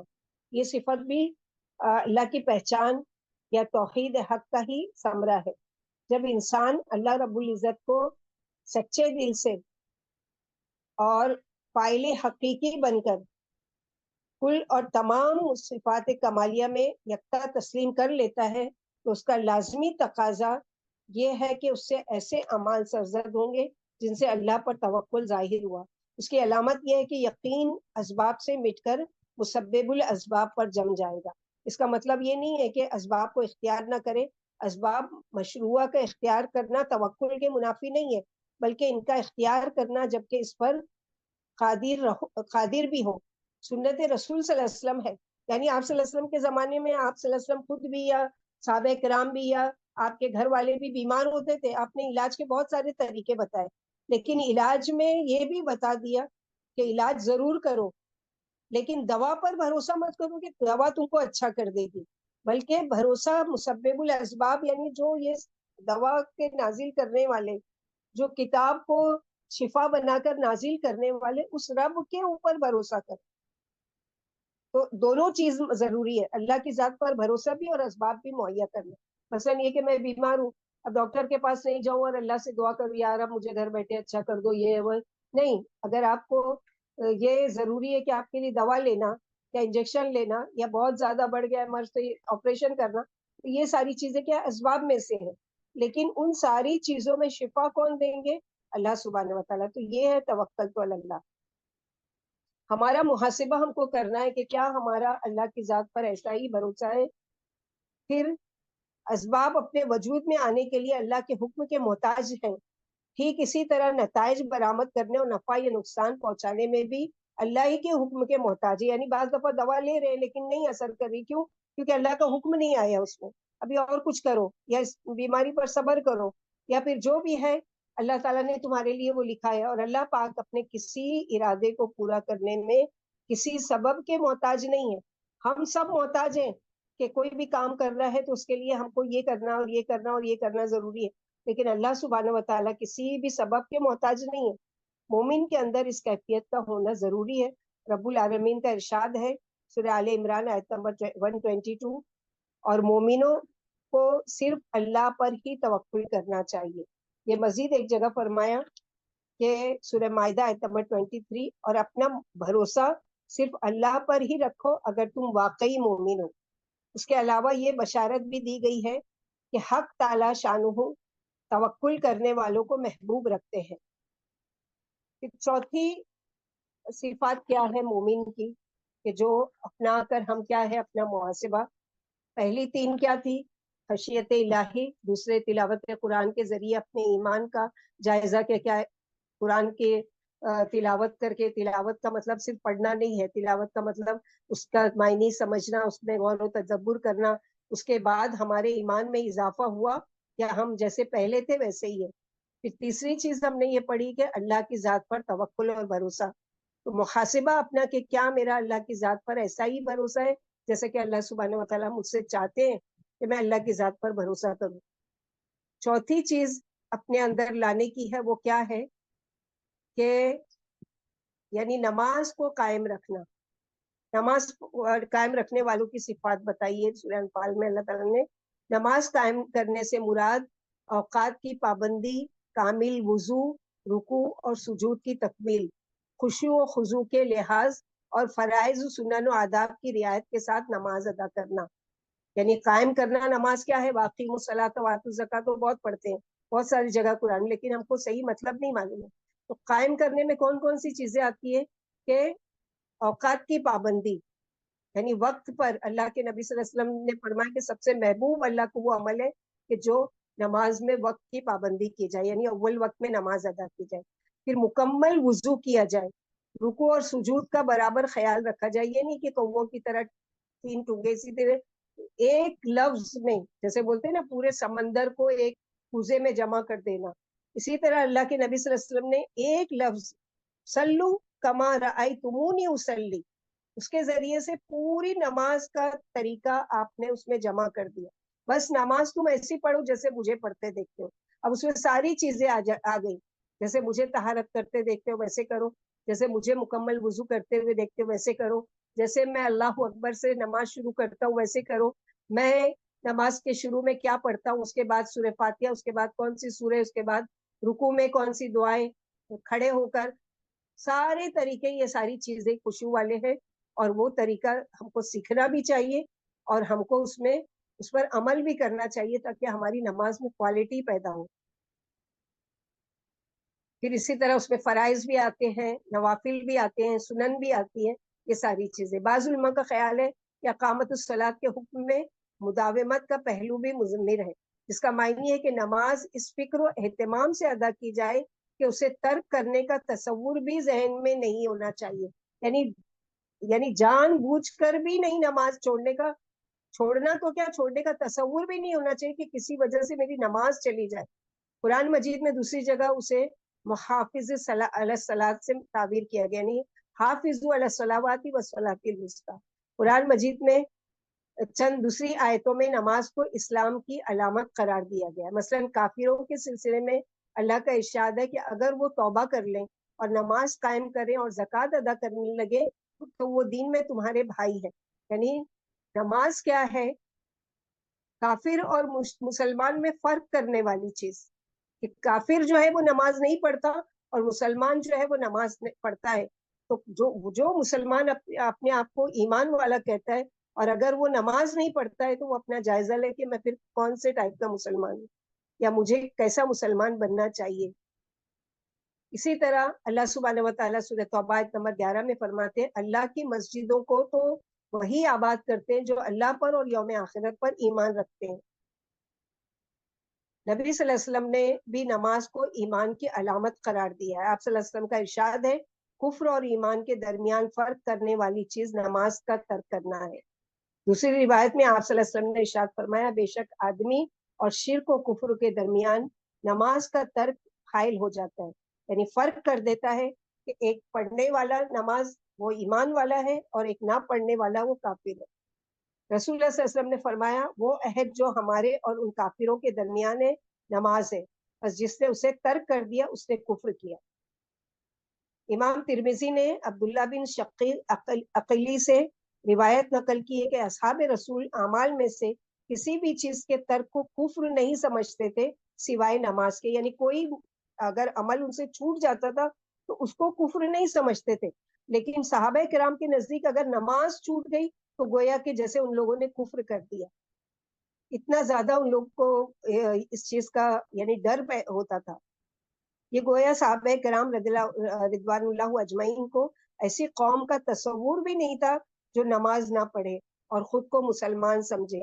لیکن ہمارے زمانے کے لگ بھگ 80% کلمہ گو نماز کے اہتمام سے غافل ہے اور کامل مومن ہونے کا دعویٰ بھی رکھتے ہیں. انہیں اپنی اس حالت پر غور کرنا چاہیے. جیسے کہ آج جمعہ تھا, بس جمعہ کو اتنا اہمیت دیتے ہیں کہ کسی طریقے سے نہا دھو کر بھلے سے آخری رکعت میں جا کر کھڑے ہو جائیں لیکن نماز پڑھ لیں. جمعہ خالی وہ نہیں کی گئی ہے, بلکہ کیا ہے کہ جمعہ کے لیے بتایا گیا کہ جو جان بوجھ کر 3 جمعہ چھوڑ دے یا 4 جمعہ چھوڑ دے تو وہ یعنی اسلام میں نہیں ہے, اسلام سے خارج ہے, وہ یعنی اس کا تصور ہی نہیں ہے. لیکن نماز جو ہمیشہ کی چھوڑ دے تو پھر اس کے لیے کتنی سخت وعید آئے گی, اس کے بارے میں خیال رکھنا چاہیے. کسی بھی عبادت کے لیے اتنی سختی نہیں کی گئی ہے جتنی سختی نماز کے لیے کی گئی, کیونکہ سب سے پہلا جو حساب ہوگا قیامت کے دن وہ نماز کا ہوگا. تو ہم دیکھیں کہ ہمارا پچھلے سال کے سارے سال میں ہماری نمازوں کا کیا حال تھا. اب جو نیا سال شروع ہوا ہے اس میں ہم اپنی نماز میں بہتری اور کوالٹی پیدا کریں, ایسی ایسی دعائیں یاد کریں کہ جس کے ذریعے سے ہمارے سجدے خوبصورت ہو جائے, ایسی ایسی آیتیں اور صورتیں یاد کریں جس کے ذریعے سے ہمارا قیام خوبصورت بن جائے, ایسی ایسی دعائیں جو رکوع اور سجدے میں اللہ کے نبی صلی اللہ علیہ وسلم پڑھا کرتے تھے کون سی وہ کرتے تھے, کوالٹی بدل کر وہ ساری چیزیں ہم کو اپنانے کی ضرورت ہے. 5ویں صفت اپنے اندر اپنانے کے لیے کیا ہے کہ ایمان والوں کی 5ویں صفت یہ بتائی گئی ہے کہ جو کچھ اللہ نے انہیں رزق دیا ہے وہ لوگ اس میں سے اللہ کی راہ میں محض اس کی رضا جوئی کے لیے خرچ کرتے ہیں. یعنی مال جو اللہ تعالیٰ نے ہم کو دیا یہ ہمارا اپنا مال نہیں ہے, یہ اللہ تعالیٰ کا آنر ہے, ہمارے لیے عزت افزائی ہے کہ اس نے ہمیں اس قابل سمجھا کہ لو اور خرچ کرو میری راہ میں. تو اپنے آپ کو بڑا عزت والا سمجھے اور بڑا اپنے آپ کو خوش قسمت سمجھے کہ مجھے اللہ نے اس میں نہیں بنایا کہ کوئی آئے اور میری مدد کرے, کوئی آئے اور میں اس کے آگے ہاتھ پھیلاؤں, کوئی آئے اور میری کوئی حاجت پوری کرے. نہیں, حاجتوں کو پورے کرنے والے کون ہیں؟ اللہ سبحانہ وتعالیٰ. اس لیے کچھ لوگوں کے ہاتھوں میں مال دے دیا کہ لو, اور تم کو یہ عزت دی جا رہی ہے, آنر دیا جا رہا ہے کہ میری راہ میں خرچ کرو. اللہ کی راہ میں خرچ کرنے کی ایک صورت تو زکوٰۃ و صدقات کے ذریعے رشتہ داروں, یتیموں, غریبوں, مسکینوں, مسافروں, فقیروں اور بے کسوں, قیدیوں اور غلاموں کی مالی امداد کرنا ہے, جس کا ارشاد سورہ بقرہ کی آیت نمبر 177 میں اللہ سبحانہ وتعالیٰ نے, اور سورہ بقرہ کی 215 اور چند دیگر آیات میں ذکر کیا ہے. اس کی دوسری صورت ہے اسلام کو زندہ کرنے, اسے دوسرے تمام ادیان پر غالب کرنے اور اس راستے کی تمام رکاوٹوں کو دور کرنے کے لیے, جو کہ ہر ایک مومن کا مطلوبہ مقصد حیات ہے. اپنے مال کو بے دریغ خرچ کرنا چاہیے فی سبیل اللہ, یعنی اللہ کے راستے میں. کسی کی اصلاح کے لیے میں کوئی پرچہ بانٹوں, کسی کی اصلاح کے لیے میں کوئی کتاب بانٹوں, یا کسی کو میں قرآن پڑھنا پڑھانا سکھا دوں, یا کوئی بھی خیر کا کام کہ جس میں مال خرچ ہوتا ہے, مدرسے میں بچے پڑھتے ہیں ان کی فیس میں ادا کر دوں تاکہ وہ پڑھ لکھ کر اللہ کے دین کو آگے بڑھانے, تو یہ ساری چیزیں فی سبیل اللہ ہے. اللہ سبحانہ وتعالیٰ نے بہت ساری جگہ ارشاد فرمایا, جیسے سورہ صف کی آیت نمبر 11, سورہ انفال کی آیت نمبر 60 اور ان جیسی متعدد آیات میں ملتا ہے. سورہ توبہ کی جو آیت ہے 111, یہ فرمایا کہ اللہ رب العزت نے مسلمانوں سے ان کی جانوں اور مالوں کو اس بات کے عوض خرید لیا ہے کہ انہیں جنت ملے گی, جس کا تقاضا بھی یہی ہے کہ ان چیزوں کو اللہ کے حکم کے مطابق اس کی راہ میں خرچ کیا جائے, کیونکہ یہ سب اس کی امانت ہے. اب شہرت, ناموری اور ریاکاری سے دور رہ کر خلوص اللہ کے ساتھ اللہ کی رضا کے لیے انفاق فی سبیل اللہ وہی شخص کر سکتا ہے جو واقعی مومن ہو, جسے جان و مال کے اللہ کی ذات ہونے کا احساس ہو اور آخرت میں اس کے انعامات کے وعدوں پر بھروسہ اور یقین ہو.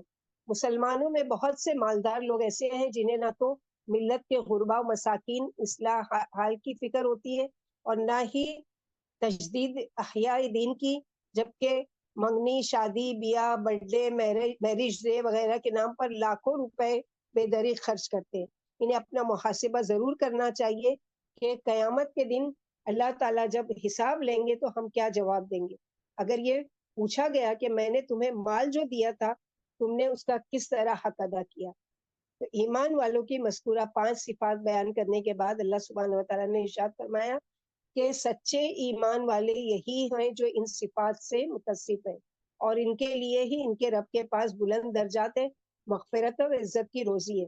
اب ان آیات کی روشنی میں ہم لوگوں کو اپنی حالت پر غور کرنا چاہیے, اپنا محاسبہ کرنا چاہیے کہ ہمارے اندر کیا یہ کوالٹی ہے, کیا ہم اس صفات تک پہنچے ہیں کہ کیا اللہ کا ذکر سن کر واقعی ہمارے دل کانپ اٹھتے ہیں, کیا قرآن کریم کی آیات پڑھ کر یا سن کر یا ہمارا ایمان میں واقعی اضافہ ہوتا ہے, کیا واقعی ہم اللہ پر بھروسہ کرتے ہیں, کیا ہم نماز کو قائم کرنے کی فکر کرتے ہیں یا کم از کم خود نماز کا اہتمام کرتے ہیں, کیا ہمارے اندر اللہ کی راہ میں اور دین کی سربلندی کے لیے اپنا مال خرچ کرنے کا جذبہ ہے. اگر ان سوالات کا جواب رائٹ ہے, یعنی اثبات میں ہے, صحیح ہے, تو ہمیں اللہ کا اس پر شکر ادا کرنا چاہیے کہ الحمدللہ میں پورا تو نہیں, کم سے کم کوشش کر رہی ہوں, یا رب میری اس کوشش میں مجھے کامیابی عطا فرمائیے اور مجھے مزید اس میں اضافہ کیجیے کہ اس نے ہمیں ایمان کی حقیقت نصیب فرما دی. اگر ان کا جواب نفی میں ہے کہ یہ سب میں نہیں کرتی یا ان میں سے کوئی صفت مجھ میں ہے اور کچھ نہیں ہے, تو ہمیں اس کو حاصل کرنے کی فکر میں لگ جانا چاہیے, کیونکہ یہ ایمان کی کمزوری کی علامت ہے کہ یہ ساری کوالٹی جو قرآن ہم کو سکھاتا ہے کہ یہ وہ کرو اور ہم اس سے دور ہیں. تو یہ ساری چیزیں اپنا محاسبہ محرم کے مہینے میں کرنے کے کام. اب ہم دیکھتے ہیں کہ جو واقعہ کربلا ہے اس کو کس طرح سے توڑ مروڑ کر اور اس کو دلچسپ واقعہ بنانے کے لیے ایسی ایسی من گھڑت چیزیں اس میں ایڈ کر دی گئی ہیں کہ سننے والے واقعی میں بہت روتے ہیں. پڑھ کر سنانے والا بھی روتا ہے اور سننے والے, کیونکہ ایسی غم بھری داستان بنا دی گئی ہے نا.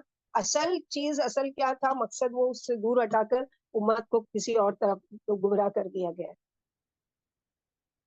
واقعہ کربلا ایک بہت اہم واقعہ ہے جس کی نبی کریم صلی اللہ علیہ وسلم نے پہلے سے ہی پیشن گوئی کر دی تھی, یعنی اپنی زندگی میں آپ نے بتا دیا تھا. مسند احمد کی حدیث ہے, جیسے ام المومنین عائشہ رضی اللہ تعالیٰ عنہا اور ام سلمہ دونوں سے روایت ہے کہ نبی کریم صلی اللہ علیہ وسلم ان دونوں میں سے کسی ایک سے کہا, یعنی یا تو ام سلمہ سے کہا یا عائشہ رضی اللہ عنہا سے کہا, آپ صلی اللہ علیہ وسلم نے فرمایا کہ میرے پاس گھر میں ایک فرشتہ آیا جو اس سے پہلے کبھی نہیں آیا. تو اس فرشتے نے آ کر مجھ سے کہا کہ آپ کا بیٹا یعنی نواسہ حسین رضی اللہ تعالیٰ عنہ شہید کیا جائے گا, یعنی قتل کر دیا جائے گا. اگر آپ صلی اللہ علیہ وسلم چاہو تو میں آپ کو وہ مٹی دکھا سکتا ہوں جہاں یہ قتل ہوں گے. اور فرشتے نے مجھے وہ سرخ مٹی بھی دکھائی. یہ کب بتا رہے ہیں؟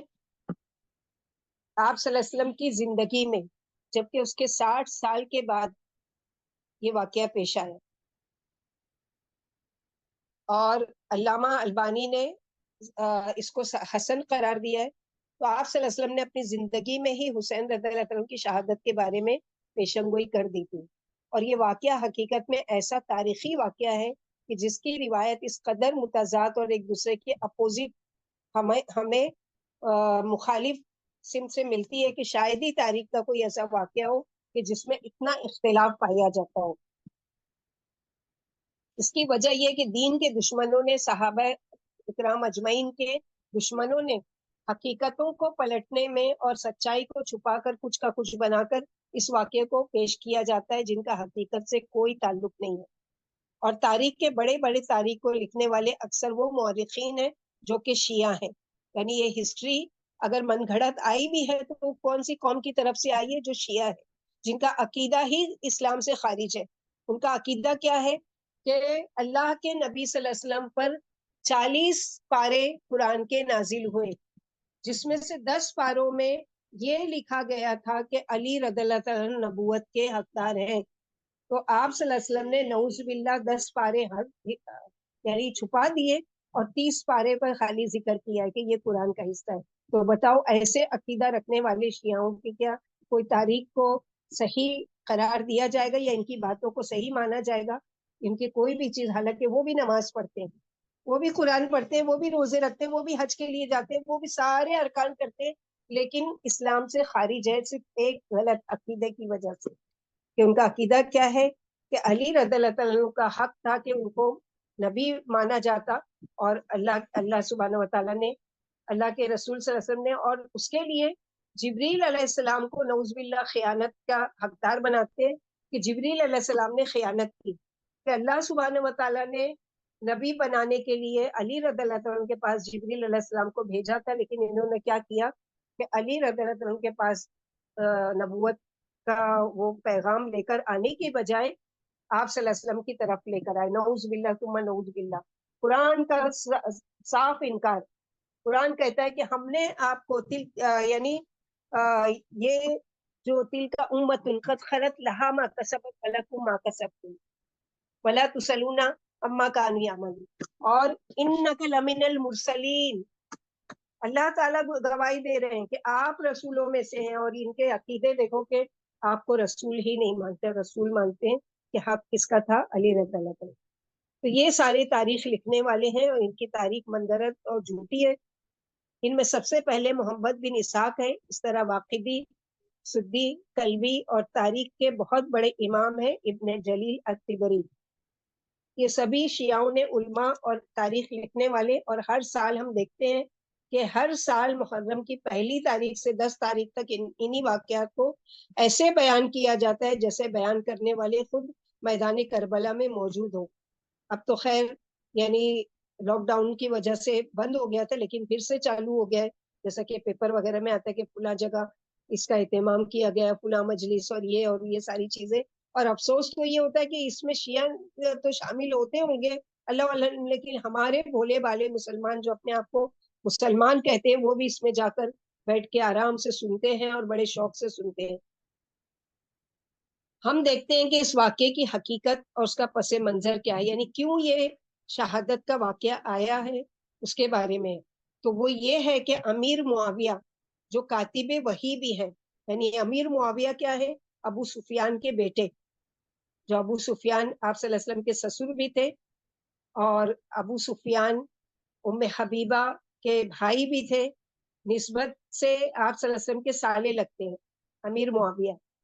اور ان کو اللہ کے نبی صلی اللہ علیہ وسلم نے کچھ صحابہ کرام کو مخصوص کیا تھا کہ جب مجھ پر وحی نازل ہو تو تم میں سے کوئی موجود ہو جو وحی کو ایک ایک لفظ پوری امانت کے ساتھ میرے سامنے لکھے. تو اس میں سے ایک یہ بھی تھے امیر معاویہ جو کاتب وحی جن کو کہا جاتا ہے، یہ وحی کے لکھنے والے، جو خلافت راشدہ کے بعد مسلمانوں کے پہلے ملک یعنی بادشاہ بنے، اور جن کے بعد آپ صلی اللہ علیہ وسلم نے پہلے سے ہی پیشن گوئی کی تھی کہ خلافت راشدہ ختم ہونے کے بعد تقریباً 40 ہجری میں یہ بادشاہ بنے. اور جب 56 ہجری تک ان کا دور امیر معاویہ کا پہنچا تو وہ بوڑھے ہو چکے تھے. تو اس وقت انہوں نے سوچا کہ کون ہے جو میرے بعد مسلمانوں کی حکمرانی کرے، اور میرے بعد اب یہ سارے خلفائے راشدین یا تو شہید ہو چکے ہیں یا ختم ہو چکے ہیں. اس کے بعد یہ ان کا واقعہ میرے بعد ولی عہد بنے. تو انہوں نے اپنے خاندان میں جب دیکھا کہ ان کا بیٹا یزید وہ ان کو اس عہدے کے لیے مناسب نظر آیا، حالانکہ اس وقت بھی بڑے بڑے جلیل القدر صحابہ موجود تھے، جس میں سے عبداللہ بن عمر، عبداللہ بن زبیر، جابر بن عبداللہ، ابو سعید خدری، اور بھی بذات خود حضرت حسین رضی اللہ عنہ.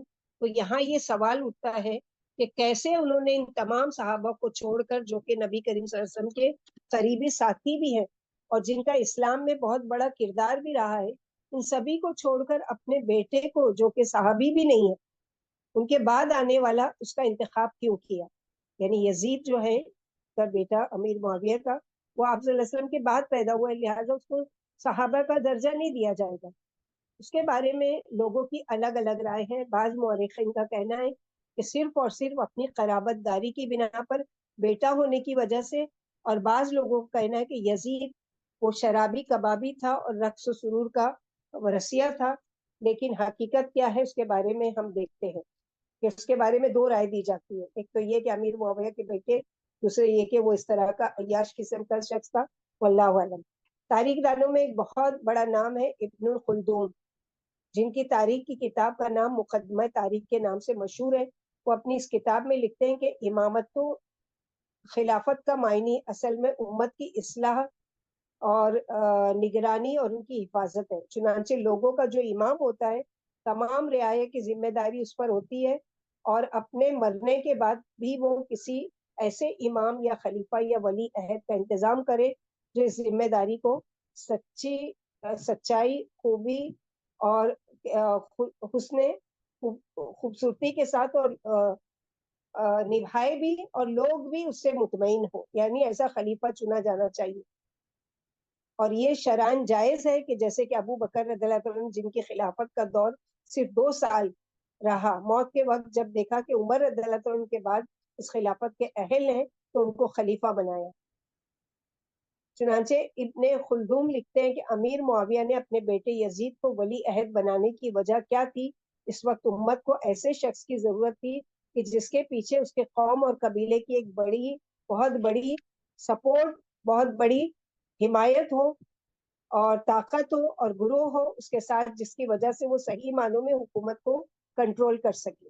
اور پھر یہ بھی لکھتے ہیں کہ امیر معاویہ کی ملکیت کے ختم ہونے تک، یعنی 56 ہجری سے 60 ہجری تک، مسلمانوں میں وہ تبدیلیاں آ چکی تھی جو کہ خلافت راشدہ کے زمانے میں نہیں تھی. خصوصاً ابو بکر صدیق اور عمر فاروق کے زمانے میں مسلمانوں کی طبیعت پر جو دین غالب تھا اور ان کی پسند اور ناپسند کا معیار صرف اور صرف اللہ کی رضا و خوشنودی تھی، تو امیر معاویہ کی مملکت کے دور تک یہ چیز تقریباً بدل چکی تھی. اور اس وقت کسی ایسے شخص کی ضرورت تھی جو اپنی قومی حمیت کی بنیاد پر اپنی قوم کے سہارے سے کھڑا ہو سکے. تو ابن خلدون کہتے ہیں کہ اس وقت جو امیر معاویہ نے دیکھا کہ یعنی دینی لحاظ سے لوگوں کے اندر جو کمزوری آ چکی ہے، تو ایسے میں ایسا کوئی حکمران ہو جس کے ساتھ ان کی قوم بھی ساتھ دے. چنانچہ امیر معاویہ نے اپنی زندگی میں ہی یزید کے لیے بیعت لوگوں سے لے لی تھی. تو جتنے بھی صحابہ کرام اس وقت موجود تھے، ان لوگوں نے نہ تو امیر معاویہ کی زندگی میں اور نہ ان کی موت کے بعد یزید کی بیعت کے لیے تیار ہوئے. انہیں امام حسین، ان میں امام حسین بھی تھے، عبد الرحمن ابن ابی بکر بھی موجود تھے، ابو بکر صدیق کے بیٹے. انہوں نے بھی یزید کی بیعت نہیں کی. بعد میں ان کا انتقال ہو گیا اور امیر معاویہ نے اپنے بیٹے یزید کو پہلے سے ہی تنبیہ کر دی تھی کہ تمہاری اگر کوئی مخالفت کریں گے تو وہ یہ 3 لوگ ہوں گے. یعنی باقی تمہاری قوم تمہاری بات مانے گی، لیکن 3 لوگ ہیں وہ ضرور تمہاری مخالفت کریں گے. نمبر 1 حسین رضی اللہ عنہ، نمبر 2 عبداللہ بن عمر رضی اللہ عنہ، اور نمبر 3 عبداللہ بن زبیر. تو جہاں تک عبداللہ بن عمر کا معاملہ ہے، وہ عبادت گزار اور امن پسند آدمی ہے. امید ہے اگر وہ تمہاری بیعت نہ کرے تو تمہارے خلاف کوئی محاذ آرائی بھی نہیں کریں گے، اس لیے ان سے تم کو پریشان ہونے کی ضرورت نہیں ہے. جہاں تک حسین ابن علی رضی اللہ عنہ، امیر معاویہ نے ان کے بارے میں کہا کہ کوفہ کے لوگ ان کو نہیں چھوڑیں گے، کیونکہ والد علی رضی اللہ عنہ کے آخری ایام کوفہ میں گزرے، بلکہ انہوں نے مسلمانوں کا دارالحکومت کوفہ کو ہی بنا دیا تھا. یہ الگ ان کی تاریخ ہے. تو کوفہ کے ساتھ ان کا ایک خاندانی تعلق ہے. تو کوفہ کے لوگ لازماً ان کو ابھاریں گے، تمہارے خلاف بھڑکائیں گے، لیکن امیر معاویہ ان کو تسلی دیتے ہیں کہ جس طرح کوفہ کے لوگوں نے ان کے باپ علی رضی اللہ عنہ کو چھوڑ دیا تھا، ایسے ہی ان کو بھی چھوڑ دیں گے. کیونکہ کوفہ والوں کے بارے میں مشہور ہے کہ کوفی لا یوفی، یعنی کوفی کبھی بھی وفادار نہیں ہو سکتے. لیکن تم حسین بن علی کا احترام کرنا، جو ان کا مرتبہ اور مقام ہے اور رسول اللہ صلی اللہ علیہ وسلم کے نواسے ہیں، اس لحاظ سے ان کی عزت و احترام کی ضرورت ہے. ان کے خلاف کوئی محاذ آرائی نہیں کرنا. اور جہاں تک عبداللہ بن زبیر ہے، ان کے بارے میں امیر معاویہ نے یزید کو تنبیہ کی تھی کہ وہ شخص ہے جو سرگرم محاذ آرائی کرنے والا ہے، تو ان کے مقابلے میں تم کو اپنا انتظام کرنا ہوگا. یعنی یہ کھلم کھلا تم سے محاذ آرائی کر سکتے ہیں. اس طرح کی جو اصل تاریخ ہے وہ بیان کی جاتی ہے. تو یہ شخصیات جنہوں نے یزید کے ساتھ بیعت نہیں کی، اس کی وجہ کیا تھی؟ ہمارے یہاں جو من گھڑت قصے سنائے جاتے ہیں، اس میں سب سے بڑی چیز جو ذکر کی جاتی ہے کہ یزید فاسق و فاجر آدمی تھا اور جانوروں کا شکاری تھا، تو ہم کیسے ایسے شخص کی بیعت کریں. لیکن حقیقت کیا ہے وہ دیکھتے ہیں. علامہ ابن یسیر جو بہت بڑے مورخین ہیں، وہ لکھتے ہیں کہ جب یزید خلیفہ بنتا ہے تو اس نے مدینے کا جو اس وقت کا امیر تھا اس کو حکم دیا کہ ان 3 لوگوں سے بیعت لی جائے، ابن عمر سے، ابن زبیر سے اور امام حسین. ان تینوں سے بیعت لی جائے کیونکہ یہ خود تو دمشق میں تھا، اور اس نے اپنے امیر کو بھیجا کہ مدینے میں جا کر ان سے بیعت لی جائے، یعنی یزید کے لیے. تو جب ان سے بیعت لینے کا معاملہ آیا تو ابو بکر رضی اللہ عنہ کے بیٹے عبد الرحمن بن ابی بکر کو ولی عہد بنائے جانے کی خبر ملی. اس وقت انہوں نے سختی سے اس چیز کا رد کر دیا اور کہا تھا یہ کسی قیصریت یا کسرا روم کے بادشاہ، یعنی ان کا یہ انداز ہے کہ خاندان کے اندر ہی باپ بادشاہ ہو تو اس کا بیٹا، پھر اس کے بعد خاندان کے اندر ہی بادشاہ چلتی رہتی ہے. یزید کی کوئی برائی نہیں کی.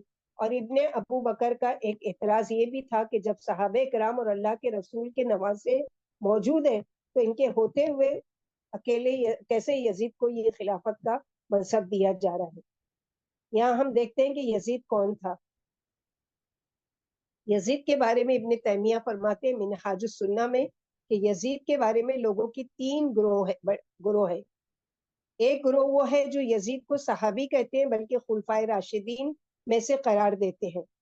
دوسرا گروہ وہ ہے جو اس کو کافر و مرتد، بدتینت، منافق اور فاسق و فاجر کہتا ہے. بلکہ یزید نے جو بھی جنگیں لڑی ہیں، چاہے وہ کربلا ہو، چاہے وہ مدینہ کے لوگوں سے اس نے انتقام لیا ہے. بدر کی جنگ کا، کہ بدر کی جنگ میں جو قریش کے بڑے بڑے سردار مارے گئے تھے ان کا انتقام لیا گیا. تیسرا گروہ وہ ہے جو یزید کو ایک مسلمان حکمران سمجھتے ہیں کہ خلافت اسلامیہ کا خلیفہ تھا، نہ وہ صحابی تھا نہ کافر منافق ہے۔ یہ ابن تیمیہ کا کے الفاظ ہیں کہ یہ وہ الفاظ ہیں کہ جو قیامت کے دن کسی کو اللہ کے سامنے شرمندگی کا شکار نہ ہونے دیں گے، کہ اگر ناحق کسی پریشان یعنی کسی پر بہتان لگائے گئے تو جواب دینا ہوگا، اور ہم اس بارے میں خاموش ہے کہ یعنی حقیقت کیا ہے اللہ تعالیٰ بہتر جانتے ہیں۔ ابن کثیر اپنی کتاب البدایہ و نہایہ میں لکھتے ہیں کہ معاویہ رضی اللہ عنہ کا جو اشتعال تھا، تو یزید اس وقت حلق کے قریب ایک جگہ پر تھا، تو اپنے والد کی موت کے بعد دمشق پہنچتا ہے اور اپنے باپ کی قبر پر جا کر نماز جنازہ پڑھی۔ اس کے بعد دمشق میں جا کر لوگوں کو خطبہ دیتے ہیں کہ میرے والد معاویہ اللہ کے بندوں میں سے ایک بندہ تھے، اللہ تعالیٰ ان کو اپنی نعمتوں سے نوازا تھا، پھر اللہ تعالیٰ نے ان کو اپنے پاس بلا لیا۔ وہ اپنے بعد والوں سے بہتر اور اپنے پہلوں سے کمتر تھے، تو انصاف کی بات کہی کہ وہ صحابی تھے، ان سے پہلے جو بڑے بڑے صحابہ گزرے ہیں وہ ان سے کمتر تھے، مگر بعد میں تابعین جو آئے اور ان سے بہتر تھے۔ یہ وہ انصاف کی بات تھی جو تمام لوگوں کے سامنے علل اعلان اپنے باپ کے بارے میں کہہ رہے ہیں، یعنی میرے باپ عزت والے تھے، لیکن بعد والوں میں سب سے زیادہ عزت والے ان سے پہلے کے جو صحابہ کرام تھے ان سے کم عزت میں تھے۔ پھر کہا کہ اللہ تعالیٰ کے ہاں میں ان کے بارے میں کہوں گا کہ ان کی غلطیاں یا گناہ ہیں تو اللہ تعالیٰ ان کو معاف کرے، اور اگر وہ گرفت کر کیے گئے ہیں تو اللہ تعالیٰ کا عدل و انصاف ہے۔ تو یزید کی خلافت شروع ہوتی ہے سن 60 ہجری سے۔ تو انہوں نے مدینہ کے امیر سے جو کہا تھا کہ ان تینوں سے بیعت لینا اور نرمی کا معاملہ کرنا، اب مدینے کے امیر نے ابن عمر سے تو کچھ نہیں کہا، لیکن عبداللہ بن زبیر اور حسین بن علی کو بلا بھیجا کہ تم آ کر بیعت کرو۔ تو عبداللہ بن زبیر نے تو نہیں گئے، بلکہ وہ مدینے سے نکل کر مکے کی طرف چلے گئے، یعنی میں ہوئی نہیں مدینے میں تو میں بیعت بھی نہیں کروں گا، اور وہ مکے کی طرف چلے گئے۔ اور حسین رضی اللہ عنہ مدینے کے گورنر کے پاس جاتے ہیں، امیر معاویہ کی تعزیت بھی کی، اور ساتھ ہی یہ بھی کہا کہ میں وہ شخصیت نہیں ہوں کہ میں اکیلے بیعت کر لوں، بلکہ تمام مسلمان کے ساتھ مل کر عام طور پر بیعت کی جائے۔ اگلے دن کی مہلت مانگی، اور اگلے دن وہ بھی مدینے سے نکل جاتے ہیں کیونکہ وہ بیعت نہیں کرنا چاہتے۔ وہ پھر نکل کر مکہ نکل گئے، حالانکہ امیر مدینہ نے لوگوں نے مدینہ نے سنا کہ لوگوں نے کہا کہ ان کو نکل کر جانے دو گے تو یہ تمہارے لیے خطرہ بن سکتے ہیں، مگر اس نے ان کو نہیں روکا، ان کو جانے دیا، کیونکہ یزید نے نصیحت کی تھی کہ ان کے ساتھ عدل و احترام اور نرمی کا معاملہ کیا جائے، یعنی وہ مانتے ہیں تو ٹھیک ہے، نہیں مانتے ہیں تو ان کے ساتھ زور زبردستی نہیں کی جائے گی۔ چنانچہ امام حسین مدینے سے نکل کر مکہ پہنچتے ہیں، اور تقریباً 4 شعبان کا واقعہ ہے، تو شعبان سے لے کر ذی الحجہ تک مکے میں رہتے ہیں۔ اب رمضان کے مہینے میں ان کو کوفہ کے لوگوں کی طرف سے خط آنا شروع ہو جاتے ہیں۔ جب ان لوگوں کو خبر لگی کہ وہ مکہ میں ہے اور بیعت کے لیے تیار نہیں ہے، تو کوفہ والوں نے خط و کتابت میں لکھا کہ ہم سارے کوفہ والے آپ کے ساتھ ہیں، آپ ہمارے پاس آ جائیے، جیسے ہی آپ ہمارے پاس پہنچیں گے ہم جو دمشق میں یزید کی حکومت ہے اس کو نکال دیں گے اور آپ کی ہم خلافت کا اعلان کر دیں گے۔ تو اس چیز کی تحقیق کرنے کے لیے حسین رضی اللہ عنہ نے اپنے چچا زاد بھائی مسلم بن عقیل کو کوفہ بھیجا کہ یہ کوفہ والے جو خط لکھ رہے ہیں واقعی ان کا ارادہ ایسا ہی ہے یا کچھ اور چیز کا ہے، تو جا کر تحقیق کرو کہ وہاں کے حالات کیا ہیں۔ تو مسلم بن عقیل کوفہ پہنچتے ہیں اور وہاں چھپ چھپا کر جاتے ہیں، کیونکہ وہاں کی حکومت یزید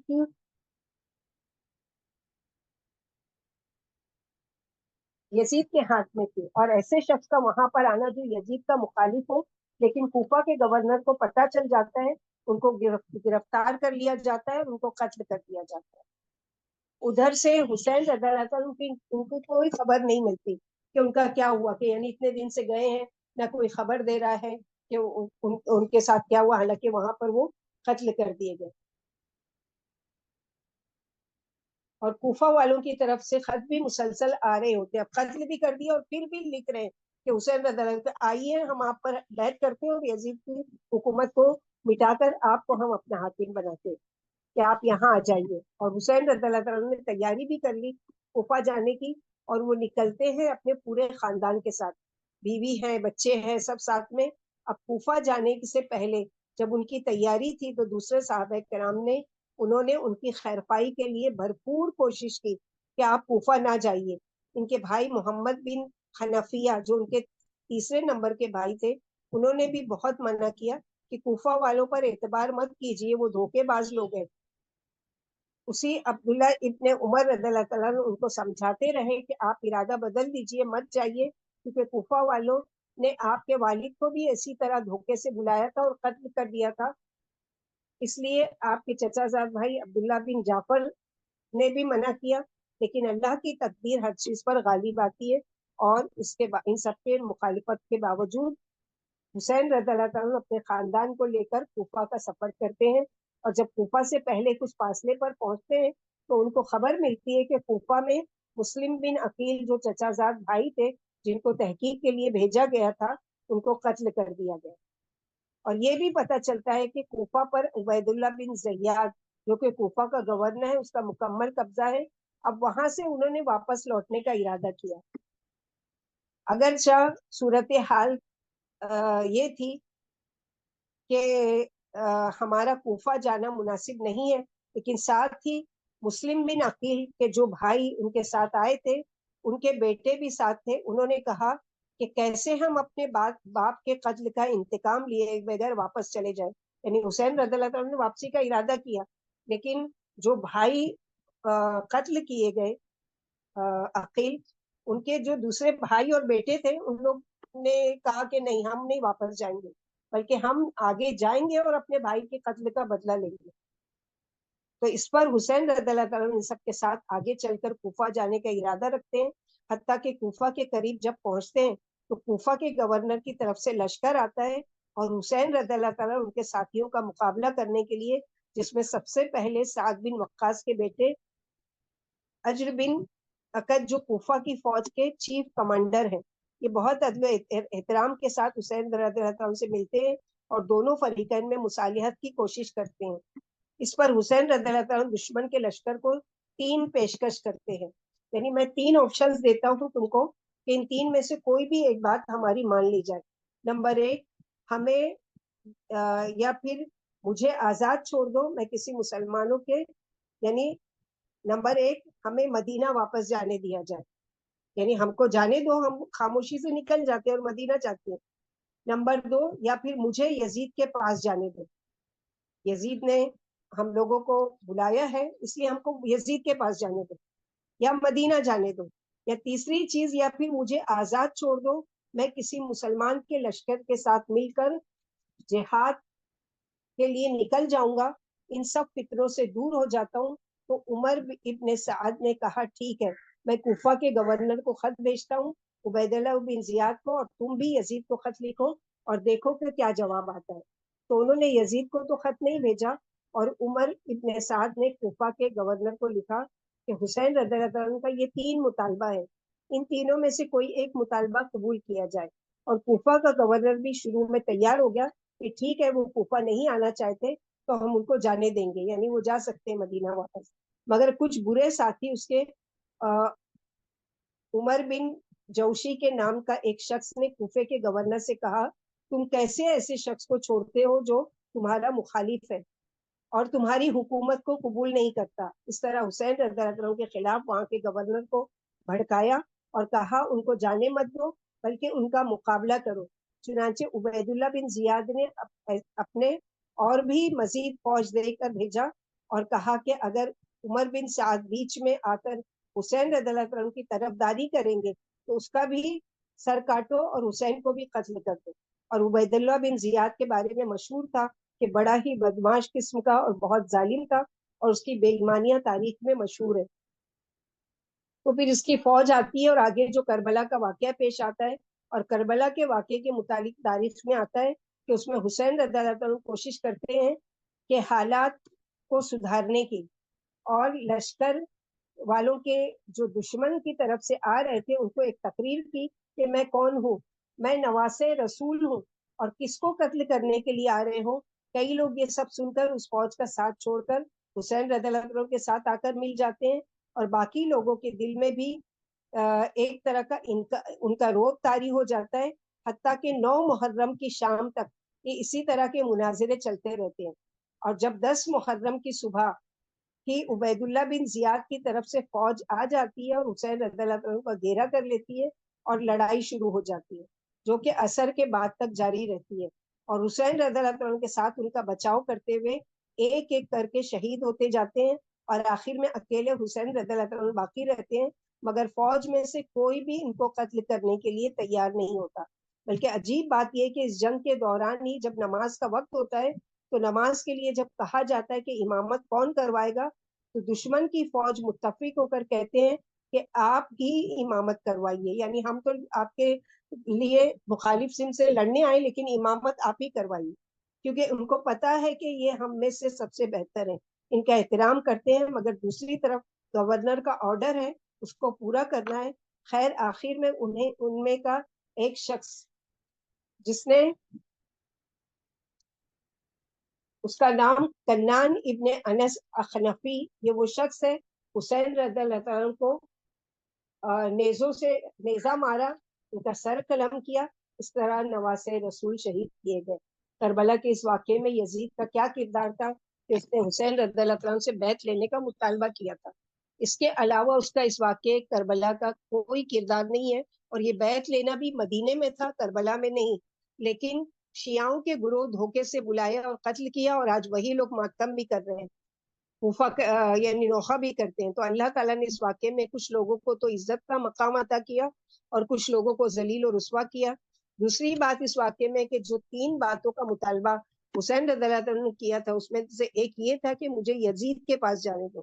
اگر وہ ان کا دشمن ہوتا تو کیوں اس کے پاس جانے کا مطالبہ کرتے؟ بلکہ یزید کو جب حسین رضی اللہ عنہ کی شہادت کی خبر ملتی ہے تو وہ سخت یعنی افسوس کا اظہار کرتا ہے، اور جن لوگوں نے ایسا کیا ان کو لعن طعن کرتے ہیں اور حسین رضی اللہ عنہ کے گھر والوں کی عزت و احترام کرتے ہیں۔ اس میں پہلا سبق کہ اللہ تعالیٰ نے جو تقدیر لکھی ہے اس کو نافذ کرنے پر غالب ہے، تو کیسے اللہ نے جو لکھا تو اس کی کیسی پلاننگ کی تھی، یعنی نہ چاہتے ہوئے بھی وہاں پہنچ جانا اور اسی تاریخ کو وہ ہونا، یہ ساری اللہ کے نبی صلی اللہ علیہ وسلم اللہ تعالیٰ کی تقدیر میں پہلے سے لکھا ہوا تھا، اور اللہ کے نبی صلی اللہ علیہ وسلم نے اس کی پیشن گوئی کی تھی۔ اسی لیے ابن تیمیہ فرماتے کہ سیدنا حسین اور حسن کے لیے اللہ کے یہاں وہ بلند مرتبہ ہو چکا تھا جو ہونا بھی تھا، کہ ان کے بھائی حسن رضی اللہ عنہ کو زہر دیا گیا۔ دوسرا سبق اس واقعے کے حق کی خاطر اور صحیح چیز کے لیے ڈٹ جانا اور مقابلہ کرنا۔ تیسری چیز ہم کو اس واقعے سے یہ ملتی کہ غلط بات کے مقابلے میں فوج کے لوگوں نے معلوم تھا کہ گورنر غلط ہے، ظالم ہے اور اللہ کی نافرمانی کا حکم دے رہا ہے، اس کے باوجود گورنر کے حکم کو مان کر نواسے رسول کو قتل کیا۔ تاریخ میں آتا ہے کہ حسین بن علی رضی اللہ عنہ 10 محرم کے دن اپنے پیارے نانا کی سکھائی ہوئی سنت کے مطابق روزے سے تھے۔ دونوں بھائی جنت کے نوجوانوں کے سردار ہوں گے، ان کو اللہ تعالیٰ نے یہ عزت بخشی ہے۔ تو یہ اصل واقعہ ہے جس کو توڑ مروڑ کر پتہ نہیں کیا کیا بنا کر، اور یزید کو یہ ہے وہ ہے دنیا بھر کی۔ تو امیر معاویہ جو اللہ کے رسول صلی اللہ علیہ وسلم کے صحابی ہیں، کیا انہوں نے اپنے بیٹے کی اس طرح تربیت کی کہ وہ اتنا بگڑا ہوا عیاش قسم کا تھا؟ یہ ساری خرافات ہے، واللہ اعلم بالصواب۔ تاریخ جو ہم کو یہ بتاتی ہے اس میں یہ حقیقت ہے۔ ہمارے کرنے کا کام کیا ہے کہ ہم کیا کریں گے اس نئے سال کو، کہ یعنی یہ ہمارے لیے نیا سال ہے، اس میں اپنا محاسبہ جو ہم لوگوں نے دیکھا سورہ انفال کی آیت نمبر 2 سے 4 کے بیچ کے ہم کو کرنے کا کام کیا ہے۔ نمبر 1 اللہ کی خشیت، نمبر 2 یہ ہے کہ تلاوت قرآن میں غور و فکر اور تدبر اور اس پر عمل کی کوشش اور خشیت الہی، اور تیسری چیز یہ ہے کہ اللہ کی ذات پر توکل اور بھروسہ، چوتھی چیز یہ کہ نماز کو قائم کرنا ویسی جیسا کہ اللہ کے نبی صلی اللہ علیہ وسلم کا طریقہ تھا، اور پانچویں چیز یہ ہے کہ اللہ کی راہ میں وہ چیزیں خرچ کرنا جو اللہ تعالیٰ نے ہم کو دیا ہے۔ خوشی اللہ سبحانہ و تعالیٰ سے دعا ہے کہ اللہ سبحانہ و تعالیٰ ہم کو کہنے سننے سے زیادہ عمل کی توفیق عطا فرمائے۔ اللہ سبحانہ و تعالیٰ ہمارے لیے یہ نیا سال مبارک کرے۔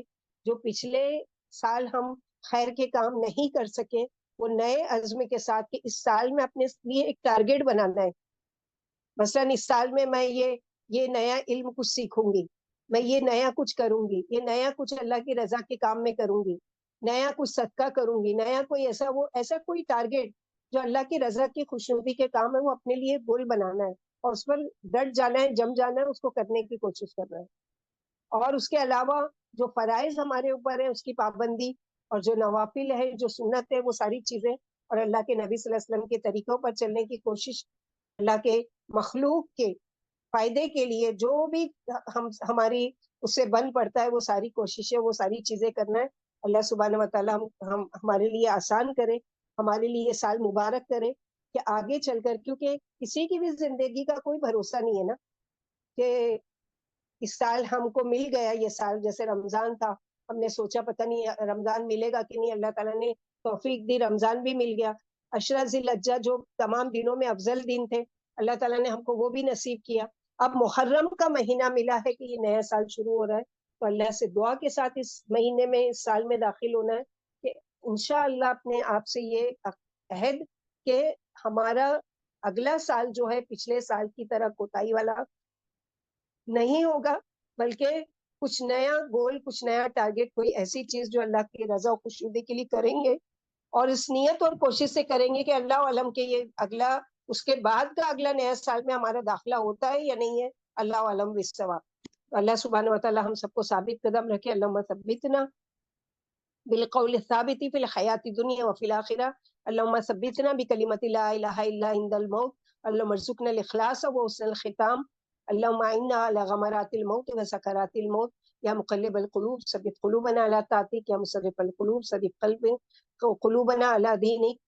ربنا لا تزغ قلوبنا بعد إذ هديتنا وهب لنا من لدنك رحمة إنك أنت الوهاب. ربنا هب لنا من أزواجنا وذرياتنا قرة عين واجعلنا للمتقين إماما.